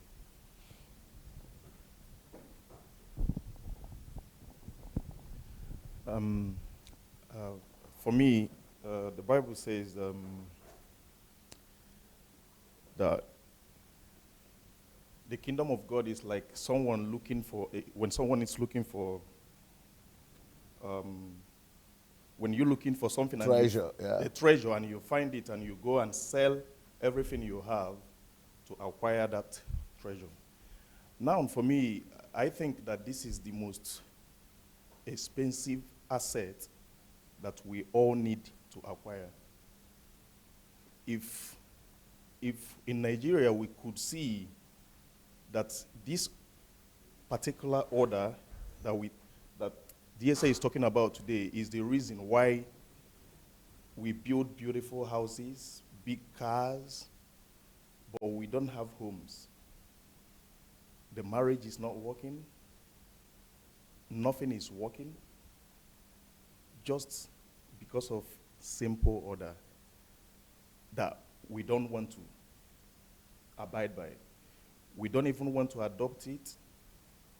Even when we hear the truth, we still fight it. Now, if I could take a picture of someone that is sick, and when you go to the hospital, and it happens that you're going to receive an injection, the first thing that will come to your mind is the pain. There are people that don't see it that way, but for me, I think about the pin that will go into my thumb. And it's painful to me, but still, I want to be well. I'll take the pain. That's the same thing the truth is. It's painful, but we have to take this pain to be able to restore that kingdom of God that we want, that kingdom of God that we want to see. Because I know that we all come from a place where we believe that the kingdom of God is not here. It's when we get to heaven. But with the orientation we are now having with the new with the new knowledge, with the new mindset, with the new lessons, is for us to begin to understand that purpose is order. Now, I never understood it that way, that purpose is order. I was thinking, purpose, okay. I never thought about it to be order, but now I begin to understand that when you discover your purpose, the reason is for you to be able to walk in that purpose, to put order through that thing that you are meant, and that's your little space, and that's your Garden of Eden, to make it look like what God has made it to be from the beginning, or what the heaven, bringing down the kingdom of heaven to the earth. So if we can abide by this, if we call ourselves Christians and we believe that we serve one God, I think this is the time that every Nigerian should actually sit down and begin to think back. Why is it that everybody wants to run away from Nigeria? Yeah, no order. It's not because we don't have money. We are not the poorest country in the world. Yes. In terms of money. But because there is no order, the poorest. Yeah. In terms of standard of living. Even those of us that ran away, that are here, we are pumping money back there, but still people are running out. Yeah. Because the money is still coming back here again. As we are pumping it, it's coming back. Because the money will always follow order. Yes. That's what is happening, and that's what's happening to us. And I just pray that, in fact, it's paining my heart that so many people are not watching this program. So many people are not following. Even when when I discovered something, whenever DSA is playing any video, people come. The moment the video is finished, they run away. So, because we don't want to learn something new. We believe that some of us believe that once we are comfortable, we don't care about any other thing. But now, when he's talking about all this whole thing, you begin to see where his passion is coming from. That passion is supposed to be an anger converted to passion, and he's angry. He's looking at this and this thing can be solved. I can see it. I can structure it. I wish they could understand me. That's just like when Jesus was trying to get the high priest and the Pharisees to understand him. That is the same thing, but they have a different understanding of what the kingdom is all about. And they refuse. That's what is happening now. That's the same thing that we're repeating now. In fact, I got to a point where I began to understand that most times we read the Bible and we say, the children of Israel were in wilderness. They were there for 40 years. Some of us will be in this wilderness for 80 years. Some of us don't even know that we're in the wilderness. We're still reading the people of Israel. But our own wilderness is more than 80 years. Some are going to even die, not even going to the promised land, because purpose is the promised land. When you discover your purpose, then you are now living in your promised land. So if we can't even find our purpose, then it means we never, in fact, you didn't even recognize the Moses that is trying to help you. So that's the most important thing. I believe that it will work in Africa if we could abide by this thing, because so many of us haven't really seen the book of Genesis explained in details like this. I've never seen it explained in details like that. I've never seen it explained from the other parts. I've only seen it explained from the creation part, and everything was good. I never knew there was something bad.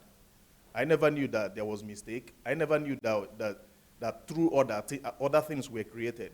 Now I'm beginning to have a new understanding, a different orientation. So it's a wonderful thing, and I thank you, DSA, for this revelation. Thank you.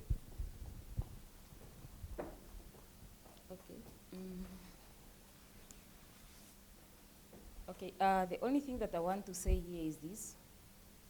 About the teaching, the ball is now in our hands. We are the one now that have received the message, and it's now our duties to include other people who didn't receive this message. And then I think as we are leaving from here, we all should have a homework that how am I going to play a role for this message to be spread to reach other people that didn't hear this? Because it doesn't help, like, how many are we here? Not many.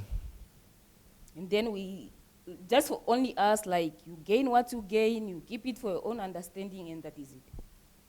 Because looking at us, like I think all of us here, we have Facebook. And then I think some people, they have like more than 1,000, 3,000 people that are following them. If you just share this message on your wall, how many people are you going to reach? We know there's people that are a bit negative, who don't take things or what, but out of 1,000 people, 500 will get the message. Even 100, even 10, there'll be someone that will get this message. I started this like, since I started, I've been following this program on the Facebook. I follow my first lady. I'm following her from our first lady from Namibia. I'm following her on Facebook. Let me say we are following each other. And then what I started doing is this. Whenever the pastor, Dr. Sunday, is live, I used to invite all my friends. I include her. And there was a time she was there watching. I was just tracing her that, is she going to reject or is she going to follow? I was checking her. She watched like, almost like 30 minutes. And then I achieved what I wanted. At least she listened what I wanted her to listen. And then is that, the reason I'm bringing up this is this. This is just an awareness. Even us, when we started, when we seated here in the morning, nobody knew about these orders. Nobody. Everything have a beginning, and then my only message is this: we should just pass the message to the next person. True? Next person, like next people. Okay. Thank you. And then about our countries, I don't know. Sometimes I think that I don't know if our leaders are not aware or it's just a matter of ignorance. Because what I know is that there's a saying that said, when you can only be able to do corruption at the dirty place. Yep. That's so true. Meaning that in that dirtiness of Lagos, as you people are saying and complaining, that's how they make their money. If you imagine cleaning up that city and putting everything in order, nobody will be able to make any corruption there, because whatever they will try to do, everybody's seeing. Now in that rubbish, there's a lot of things that are hidden there. In darkness. That you can't be able to see. But the moment they put everything in order, you will see that, this car today was standing at that house. It's a minister's car. What was he doing there? But in this dirtiness, they are there. And you won't see them. That is their way of manipulating also. That's how they are surviving. Thank you so much. Let me not waste time. Thank you.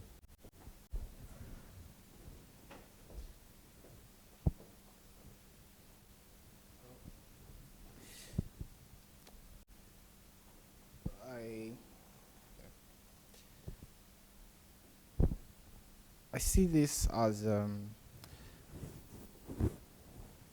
exposure to hidden truths.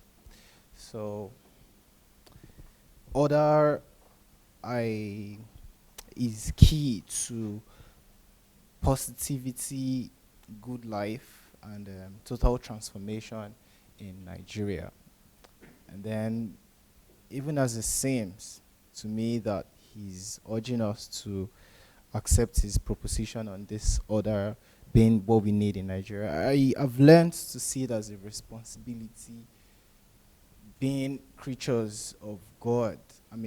We've learned that from today's teaching that our creator is someone who wouldn't just create, but dealt with order, compatibility, arrangements, and separation of things. So being the works of his hand, we are supposed to imbibe that character too, of dealing with, being of orderliness, dealing with that and appreciating that. So generally, the stress on order being the key to transformation in Nigeria is very much important, and us as Nigerians are supposed to see sense in this. We're supposed to comprehend with these things. I mean, it's worth it. What do you mean the sense in others? Did you say the sense or the pressure on others? The sense in it, I mean, you're not putting any pressure on it. I mean, it's sensible, it's understandable to see that it's logical. It's quite logical to see that this is what we need to get things well. I mean, do you think it can help Nigeria? I believe so. I mean, I very much believe so. I mean, it's key to, it's very much important. I mean, everything revolves around orderliness. Everything revolves around order. Everything, I mean, that's basis to what we need in Nigeria. This is quite important. Okay. You have your opinion. Good. Go ahead.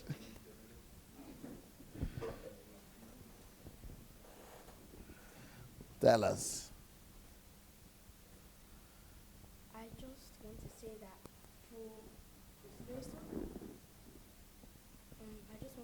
for most people that might have phones and they live inside an unordered country and they see that this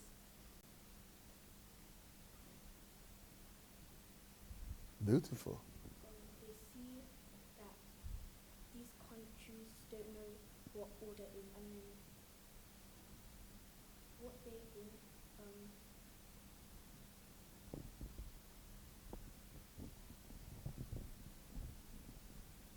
Yep. Good. So they don't see, when they live in, those people who live in disorderly country, they don't notice it, or what? Can you say that again? for most people that live in an unordered country and they have phones and they're seeing that they've been put on YouTube or something like that, and they know that their country is very Poor. but they're not doing anything about it. And then when Yeah, and that's the problem, because even here in Europe, a lot of Africans, and because we are living in Europe, we refuse to do anything about it because we think I'm no more living there. So that is the illusion of a lot of foreigners, a lot of Africans who live in England and live in Europe, because we think everything is okay here anyway. And what you are thinking is, why is it that we come from places where there is no order, and we can see through YouTube and other places that there are things done differently and better in other places, yet we are not responding? That is what he's talking about. And I'm so glad that someone like you, who is so young, you are already thinking of that, how is it that you come from a country that there is no order, and you see video, other places that, and you are not doing anything. And that is God using a child to speak to our hearts that we have to take responsibility. Everybody has to take responsibility. Thank you. Beautiful.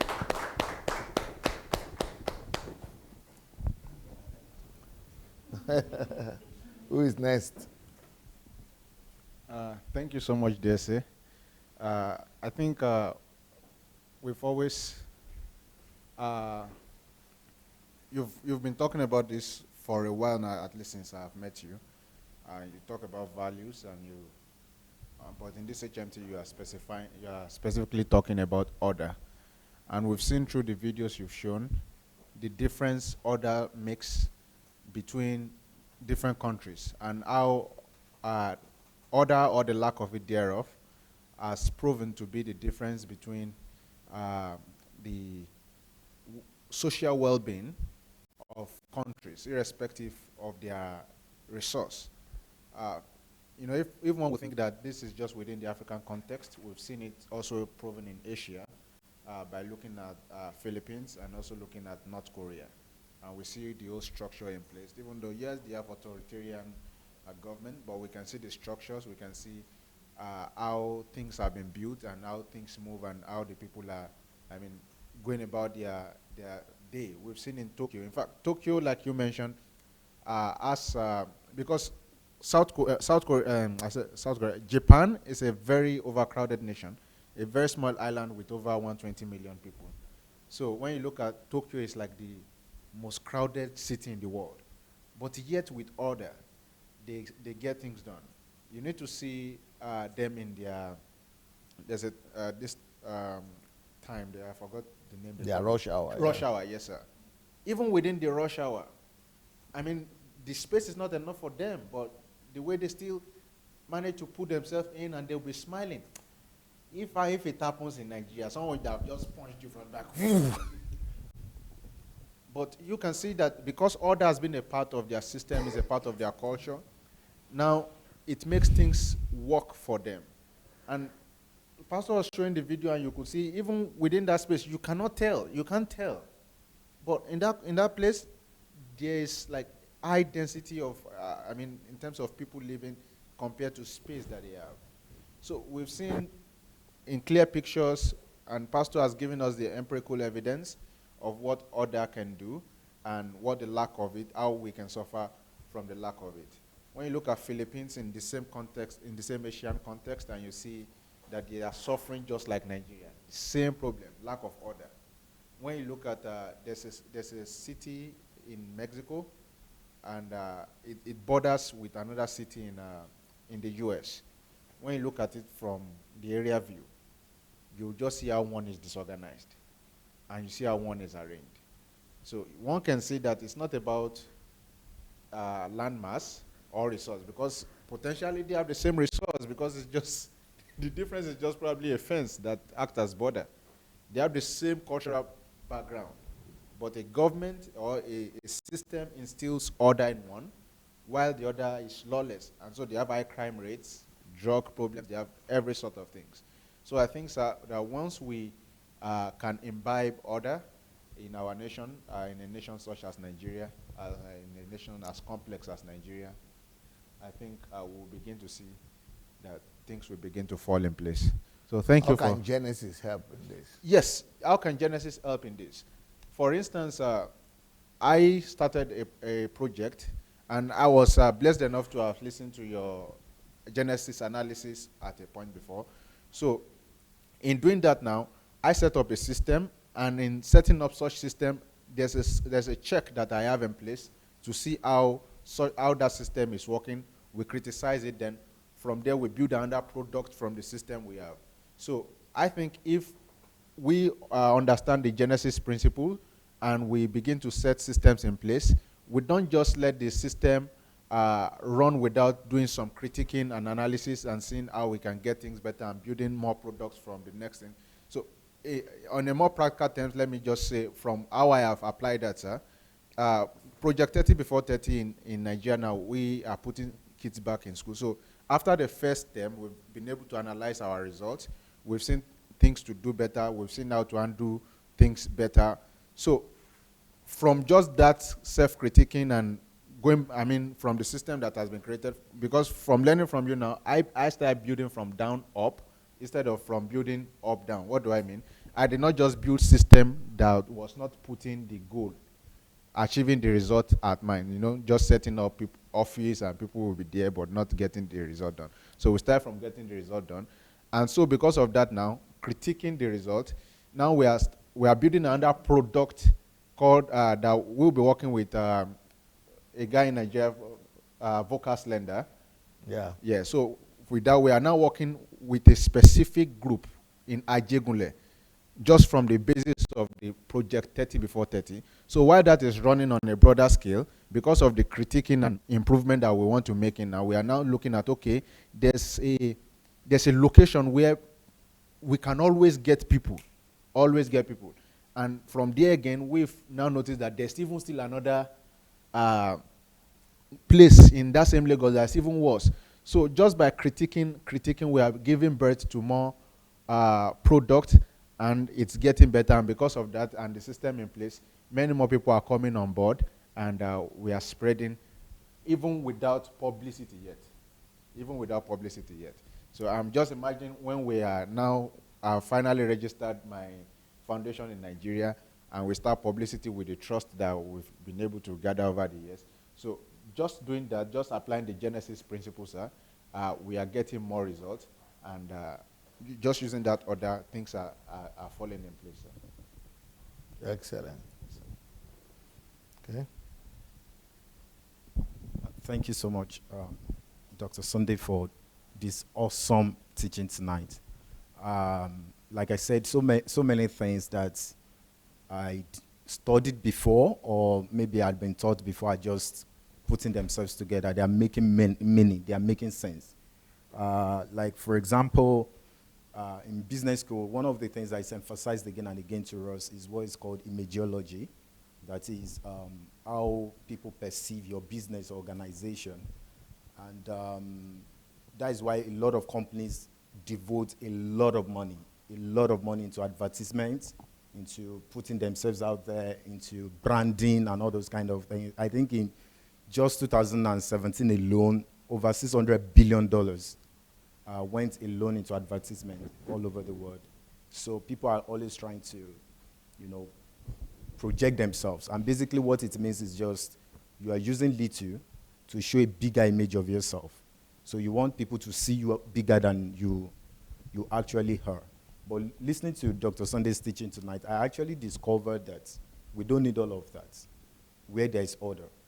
Because order itself is a magnifier.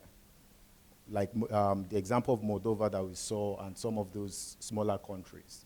So even though they don't have so much, but the little that they have will be perceived like 15 times, 20 times bigger than it is. So that is for me, is an extremely important. In fact, one of the things I was just thinking is how to bring this to, like, other people are into what I do and all those things like that. So I also understand that this teaching tonight, if well applied, is capable of reducing the sickness rate in Nigeria at least by 2/3. And I will explain. At least by 2/3. I'm too convinced. Why did I say so? One, generally medicine diseases are classified into either infectious diseases or cancers, tumors, or the third part is the degenerative disease and all that. Now, infectious disease is absolutely nothing but just disorganization. When Ebola happened the last time in Africa, it ravaged the whole of Sierra Leone, Liberia, entered into Nigeria and caused some damage and all that. And then one of my doctor friends was saying to me that, do you know this same Ebola that is killing a lot of people in Western Africa, that Germany had sensed it 2 years before. And they had been putting measures in place just in case something like this comes up. So in Ukraine, for example, they have a system in which if somebody comes to the hospital, let's say a child comes to the hospital with or reports a case of diarrhea or something like that, they have a system that automatically positions that child, everyone the child has been in contact with, everyone who the child has been in contact with, and where they live, and everything like that. So within a space of time, that disease is curtailed so that it doesn't spread everywhere. I don't know if I'm making meaning with that. So if this teaching of order is put in, and it's just a single software on the computer that Ukraine uses for that. At least I'm sure of ARCOV, that is what basically they use to curtail infectious diseases so that it doesn't destroy the city. So we can bring order into place. We can narrow things down. And of course, that is one thought. if infectious disease will be eliminated or reduced to the barest minimum, then the other issues of cancer. In Germany, I'm told, also by my doctor friends, that if you come to the hospital, let's say you have, headache, I have some headache, or you make certain complaints, the doctor does not just look for the etiology, does not just treat that. They actually run scans, series of scans of the entire body. So Germany have a system in their healthcare that can detect tumors 5 years before it actually manifests. So, and they would have done, whether it's chemotherapy they want to do or whatever form of therapy they want to use to. Now, the greatest reasons why cancer kills people a lot is because it is detected late. In fact, that is the major reason. Lack of order. Lack of order. So lack of structure, lack of organization. If it is detected early, tumor has no reasons to be killing people because it would have been trapped, it would have been, whatever thing needs to be done, either radical surgery or whatever thing. So that is another second part of major. Imagine all the tumors and all the things that come with it. That is already 2/3 of diseases. Healthcare in Africa will be radically changed if we understand the principle of order.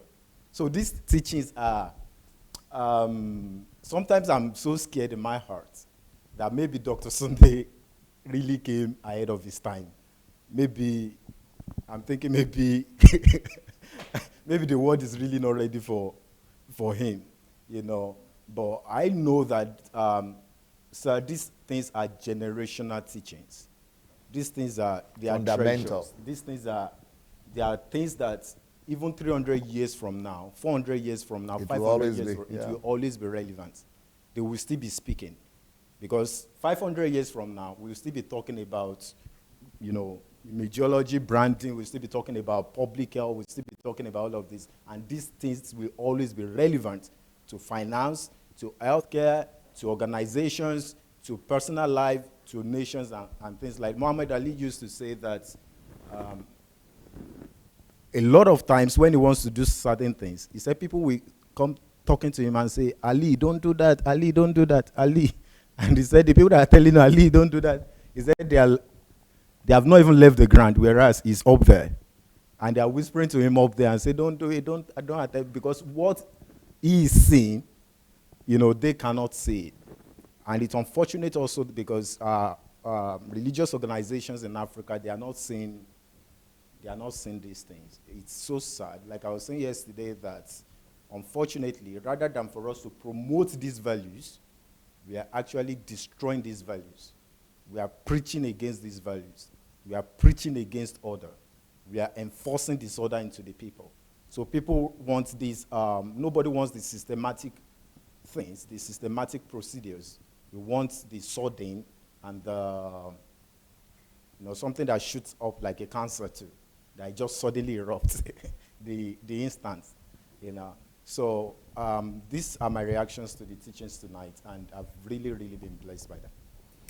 There are two questions here. Somebody is saying, how do we spread this? Everybody is realizing that this has to be spread in Nigeria. First of all, we have to tell people to go and share right now. Share, both YouTube and Facebook. But what are the things people could do? Because people on YouTube, I'm reading the comments, and they are saying what is really needed is that this information has to get to where it's mostly needed. What do people say about that? And another question, okay, if you would not answer that, then maybe you will answer this next question. No, wait. This other person is writing and saying, things in Nigeria and Africa are getting worse because people like you, like Dr. Sunday, prefer to stay abroad and throw stones at your country. How come there is nothing good in your dictionary about Nigeria? So I would not like to answer that. I would like people like you All right. to address that. Thank you so much, Doctor. So it's just like the illustration I used the other time, that you have a pinnacle in which that you have built yourself into. And then there are just some people, I don't know, whatever, maybe sub-zero, whatever ground we want to call that. And they are saying, don't do it, it's dangerous. That is basically what it is. It's just such a mindset is, I don't want to use the word blocked, but that is what is coming to my mind. It's actually blocked. You know, when the mind is blocked with sentiments, the mind is blocked with perhaps hatred, hatred for the truth and things like that. But It's this just guy, passion he of mind. just needs to do little research. I just don't know how people are so presumptuous. If you do little research, you will know that it's not that I don't want to come. Yeah. And you are If you even do doing- little research, you will find out about my Nigerian transformation project. Yeah. Just coming on and immediately, you don't even give yourself benefit of a doubt. Could you be wrong? Well, I was even saying that if not even arriving yet, you are doing more than many of the people that are on ground, that have been there for and he years. said I only have bad things to say. So is it bad things how to make Nigeria the greatest country in the world? Is it bad thing how to Nigeria economic overtake America economy? Are those bad things? It's just work thinking. It's work thinking. And I also understand that such people might, at the end of the day, come to their senses and perhaps be capable of analytical thinking, maybe realize for themselves what is really happening, and then they may also align themselves with the truth. So for such a person, we won't give up on them still. We can only hope that they reason and they think.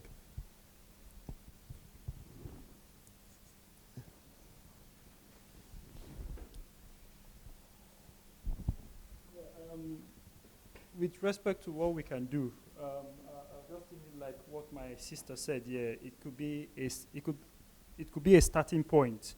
I was just sharing with Baba here that every one of us, we can begin to follow all our political leaders on all social media, say Facebook, Instagram, Twitter, and all that.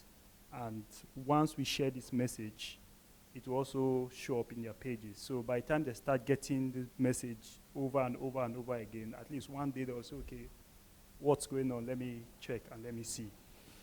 That could be a way. And I think it's if there's a way we can also like, I don't know if it's a kind of like a presentation to our leaders. Our leaders need to hear this. We, the people, we can keep hearing and keep hearing, but because we are not in a place of authority to actually do it from the top down. What we can begin to do is to do it from the bottom up. So I think it's just sharing the information as much as we can with our friends, with our families. Yeah, like our sister said, out of 1,000 people, yes, maybe 100 people. That's a good start. Maybe 100 people. I know that it will continue to spread. It will continue to spread, and people will continue to hear it. And like I said, a couple of people are coming up with projects. Some people are passionate about education. I think, like we've said before, getting this information on a radio station, going to schools. We can go to schools, maybe flash drives, put the messages on flash drive, or maybe CDs, and share with them. We can even organize maybe like 30 minutes, 35-minute sessions, even if it's once a week, in conjunction with maybe the principals of the school.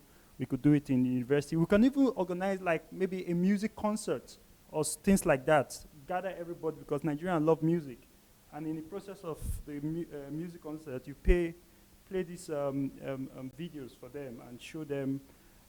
Gradually, mindsets will begin to change. There's so many ways we can reach Nigeria, because it's such a large country with a lot of people.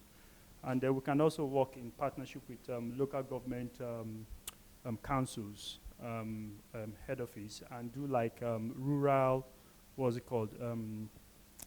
A rural kind of like a presentation, town hall meetings that we have, town hall meetings. And also try and see if we can identify with governors, like somebody like El-Rufai, who is yeah. an intellectual person, and a couple of other governors. Begin to talk to them, and yeah, they could invite us. Okay, what do you have? What do you have to say? And well, a couple of us will present to them and say, look, this is what we have on ground, and this is how it can help. Okay, someone is asking me a question here. DSA, do you think having a mega church as you used to have was a mistake? No. The bigger your church you have, the more resources. I just told you what I would have done with 4 people now. What about if it's 1,000 people and it's put in order like that? Or 100,000 people? That's why we've been able to attain this result we had in Ukraine, because of mega church. So mega church is advantage, but not mega church just to be gathering crowd. Not mega church just to make people come sit down and go back home, or becoming to jump every week, jump and jump, without bringing any benefit to the nation or expanding the kingdom. That's not the kind of mega church we're talking about. Well, a very big thank you, DSC, for what you've been teaching, not just this HMT, but everything you're doing. I'm overwhelmed because more like in my heart, I'm more like sad and weeping because there could be more than 3, but I can see 3 glaring tragedies in Nigeria right now. Number 1 is that darkness is the order of the day. Darkness has overwhelmed the nation. That's number 1. Then number 2 is Nigeria is a typical example of the blind leading the blind. So imagine people are in a dark room, worse off, they are blind. And then the third tragedy is that Nigerians have been made to believe that nothing can be better, so they are pretty contented with what they have. That is the reason why. But no, in the morning, Christian said this teaching has totally, it was also Christian, even Christian and Ezinwa, that this teaching out order has made them to totally change their perception that Nigeria is unchangeable. Exactly. So that's what's happening with you. That's exactly where I'm going to. That what your teaching is doing right now is that your teaching is bringing light to that darkness. Number 2 is that it's like finally we have seen someone who is not blind and who can see what we have not seen. Christian was saying something to me the other time, that looking at how you explained just one verse in Genesis, this is a scripture that no GO, no pastor has explained. And what you were saying was that what you just explained is you didn't even you just did surface on it. Now imagine that was just the surface that you did on Genesis chapter 1 that has been in our Bible all these years. It's not like you just brought it out and you're like, guys, this is a new scripture. This is what has been there all this while. But for all these years,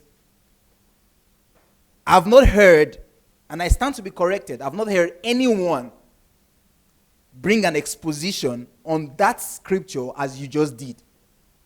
So it's a typical example of ignorant people, copycats, leading the church into even more darkness. So, but what your teaching has done right now is that now you're bringing light. You're opening the eyes of people. You know, there is that enlightenment right now. It's like everyone is having that eureka moment, that light bulb moment. That bam, this thing has been here all this while.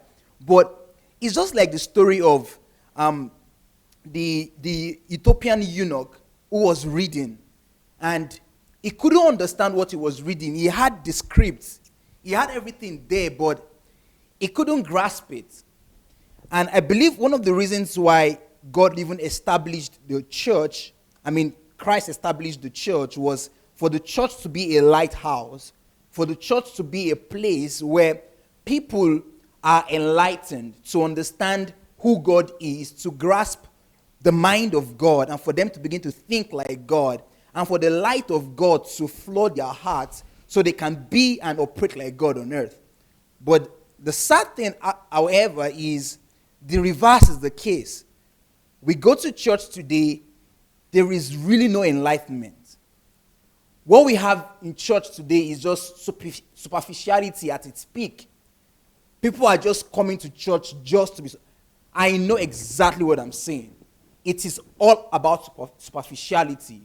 And the church is not even helping people to realize not what is in philosophical books. Because I remember during one of our Ask Dr. Sunday show, people were like, DSA, why are you bringing philosophy into Christianity? Why are you reading philosophical books? Hey, brothers and sisters, Genesis chapter 1 is not philosophy. It's in every Bible. And this is him explaining, revealing to us how God operates and how we're meant to operate here on earth. So, how do I think, and what am I thinking right now as to how this can affect Nigeria practically? For me, I think listening to this thing right now. But even much more than that is for everyone listening to this video to make it a point of duty, not just to have this as head knowledge. Because having this information just in your head would not lead to any transformation in your life and even in your community. But if everyone listening to this video makes it a point of duty to make all of these lessons, especially what we're doing right now on order, to make it your own life goal and to make yourself become that epistle. Because there is more that can go, there's so much can actually be spoken. But I've come to realize that people easily believe whatever concept or whatever thing you're proposing by just seeing the results that you have. You can speak and you can go on the rooftops and talk about a lot of things. But if people cannot see that you're saying these things, what are the results? What have you produced with what you're saying? It becomes even more difficult for you to convince them, because whatever thoughts they have, they're already convinced in it. So for them to be brought out of that conviction, then they must see the results that you have. So what am I saying in essence? It is that everyone who is listening to this video right now, we have to make it our own responsibility. Just like the young man said, we have to be responsible and make sure that we make this our lifestyle. And also, after making this our lifestyle, to make sure that everyone within our vicinity, because all of us, we have one or two or three people who are within us. And then that's how it goes. So you influence the people who are around you, and then through that, those people that you've influenced, they also pass that influence to everyone around us. That is going to be very helpful, so that it's not just head knowledge. For example, you can see from Dr. Sunday's life that what he's teaching us is not just coming with revelations, because that's what we have in churches. I have pastored, and I know exactly what it looks like. People just go to the Bible to just look for something good that sounds well. Not because they've tried it, not because their life even works by it, but because they just want to give something good, to sound nice, for people to shout, hey, Rema. For people to say, hey, Pastor, this is deep. And they are good with it. But coming to share things that you have imbibed and you have seen the results, and then you want people to also learn from it, there is nothing compared to it. The second strategy I'm thinking, and I believe that... Sorry, before you go out to the second strategy, somebody is asking, when is the next HMT? They want to begin to register. Okay. I know it's the first week of April, but the dates, do you have the dates?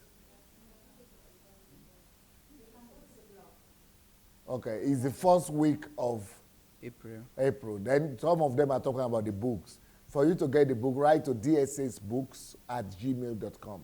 Or you could go and read them for free on, Kindle Unlimited on Amazon. Yeah.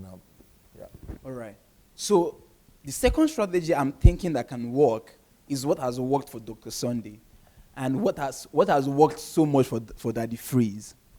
It's amazing how the whole nation just knows Daddy Freeze. Have you guys thought about it, or Dr. Sunday? There are people who are talking, but how come everyone is just saying Daddy Freeze, Daddy Freeze, Daddy Freeze? Well, the secret is only dead people actually can live. What I've realized is that if you're not ready to lose your life for a cause, you can't do much for it.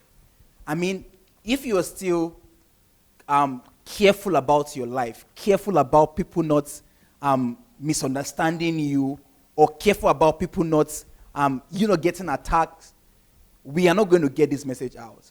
Well, for the little that I have done as a person, using my Facebook account, my Facebook platform to share the truth, I know exactly what it means.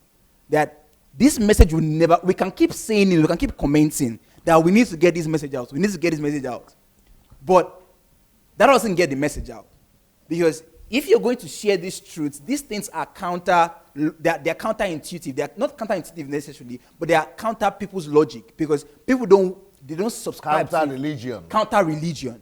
So if you're going to put your face and then not trying to go incognito, but you want to use your face and say, I want to propagate this truth, you have to be someone who you have lost every iota of yourself, wanting people to love you, wanting people to accept you, but you are ready to lose everything for the truth.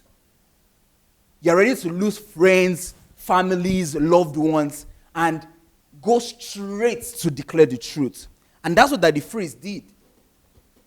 He didn't care. He didn't care who was going to say he's the son of the devil, or he's anything, or people that will leave him, or nope. He just knew exactly what he wanted to talk about, especially with the tithes. He went ahead, spoke his mind, addressed people, the real culprits. Because we can be saying, it's just like what Pastor has been teaching. Pastor has taught about truths. He taught about art of thinking. But people still did not get it. The message did not really go out. But notice when Pastor started making it very vivid, clear, that, hey, see, this is what I'm talking about. This is the example of the paganistic things that are happening in the church. Then the message got to those pastors. So the same thing can also work where individuals who have really decided to be propagators of these truths, they lose every iota of themselves. They die to themselves, and then they find a cause to lay down their life for. Because I have studied great men, and I've realized that the people that emerged as great people in history were those who found something worth dying for. Not something worth living for, but something that they could stake their life on. And they're like, until I see this accomplished, until I make sure that this thing I'm seeing that should happen, even if I would have to die for it to occur, I'm going to die. Those are the kind of people. So we need people to volunteer with their life to push this message of order. True. To campaign for it, to propagate it. Do anything for anything for it. Anything for it. If we have people like that, what I'm very sure is that it doesn't take much. It just takes people who are dead to actually do it. You just have to be dead. They are going to hate you. They're going to tell you are sick. They will tell you don't know what you're saying. They'll tell you you're a fool. But you know what you're saying. You know exactly what you're talking about. You are grounded in it. And just time will reveal it.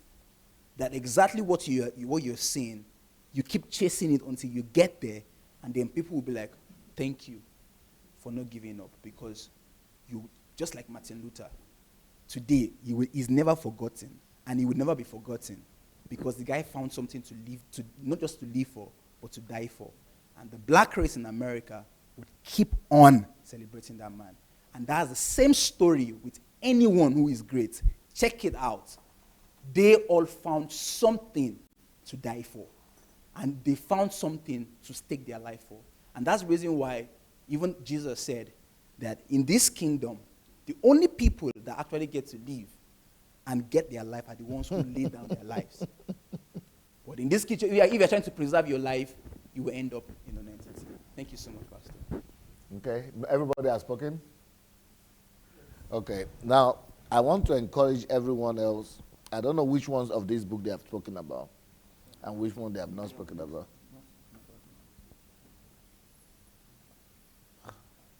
You did, yeah? No? Okay.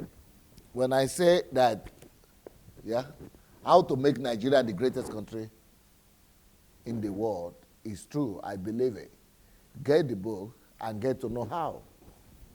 So it's not that I don't know what I'm talking about. I know exactly what I'm talking about. How American economy can overtake, Nigerian economy can overtake American economy. No joking. I mean it. You read the book and you become a believer too.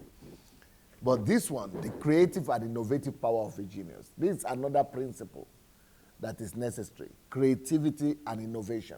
Everybody can become one. And I'm sure some of you saw my video on innovation. And the reason why I've not been producing more is just because we don't have editor. I've actually produced about 20 or 10 or so. But only we are not releasing them because we just need editing. But everybody, this is the book about it. You can become creative and innovative. Everyone. Of course, the mountain of ignorance, that's our biggest problem that we're facing. Problems, your shortcut. 7 tips to self-fulfillment. How to build secured financial future. How to regain your loss. I think what we even need is not for you to buy the books. You don't need to buy the books. We need distributors more. So, and you make 60 to 70% on every book. So if you want to be distributed, we need this knowledge to fill the whole of Africa, especially, and Africans in the diaspora, and America. Now, there is a new phenomenon that we're having now. I'm writing this book, I'm more concerned for Africans, frankly speaking. But what I'm seeing now is that Americans are the ones now coming to buy them. They are ordering everything. White Americans. They are saying, we come across one. They want to order everything on Facebook, on YouTube, on Amazon. I say, I'm not writing for Americans now. They say, no, we want. But we need Africans to begin to read. So that's why we need distributors to popularize this for us. Where there is problem, there is money. Insulted by ungodliness. Someone just wrote to me today that he started reading Insulted by Ungodliness for 2 days now, and he cannot put it down. Kingdom-driven life. What to do with time. This is another wealth. What to do with your time. You know, the next generation of Steve Jobs, and I don't know who has read this, is an easy thing to raise next generation of Steve Jobs and Bill Gates. It is easy. And by the time you read this book, you will discover that it is easy to raise up those. Miles Monroe, How to Deal with Tragedy. People dying early and tragic deaths. This is my biography. If you want to know my story. I discovered that people don't know my story. Eh? People are saying, okay, like this guy who just wrote now. Why are you sitting down there and saying bad things? They don't know the story, you see. Church shift. That is a revolution that has been done in Ukraine and it can be done in Nigeria as well. Who am I? Help people to discover who they are. No one is better than you. This is how Africans can rule the world. I've done it. I've been able to rule as a black person, and I know what it takes and how to do it. Everybody can be one. But this one here, how Africans brought civilization to Europe. And then another one that is not here, I don't know if you people will be able to print some of these books before the end of something, especially the latest ones. The purpose and calling, how to discovering the purpose and calling of every nation, for example, is one of those. And please go look for it. It doesn't matter what country you are from, but it's on Amazon already. You can get them for free. The Nigerian economy, the way forward. Only God can save Nigeria is a myth. Nigeria and the leadership question can be resolved. The dignity of labor, latent energy,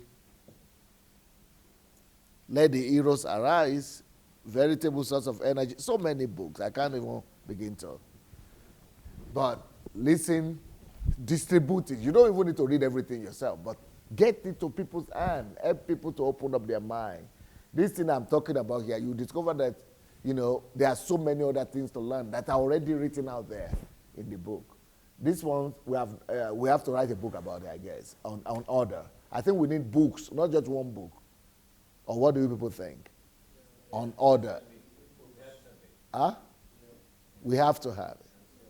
On law and order in general, yeah? Microphone for him. If you can do what? Like a documentary. Documentary, beautiful, yeah. Because that I know Nigerians will easily sit down and watch maybe a 20 minutes, 30 minutes documentary rather than, because I know Nigerians hardly read. But to do documentary, you have to write a book, though. Yeah. Then from the book, you do documentaries. That's the best way to do it. Yeah. Films come from books because you need to write scripts. Yeah, too. and we can also do like extract an audio out of the documentary that can just be playing on radio or in schools. So that it doesn't consume too much. Yeah. Okay. Well, thank you, everybody. It's been nice being with you. These people have some rest tonight. Let them have some sleep, I guess. Maybe you need to give them assignment, but not too much. Let them have some rest. Tomorrow morning I will be back, 10 o'clock Ukraine time. That is 8 o'clock British time, 9 o'clock Nigerian time, 9 o'clock European time. So, thus far, the Lord has helped us. Good night.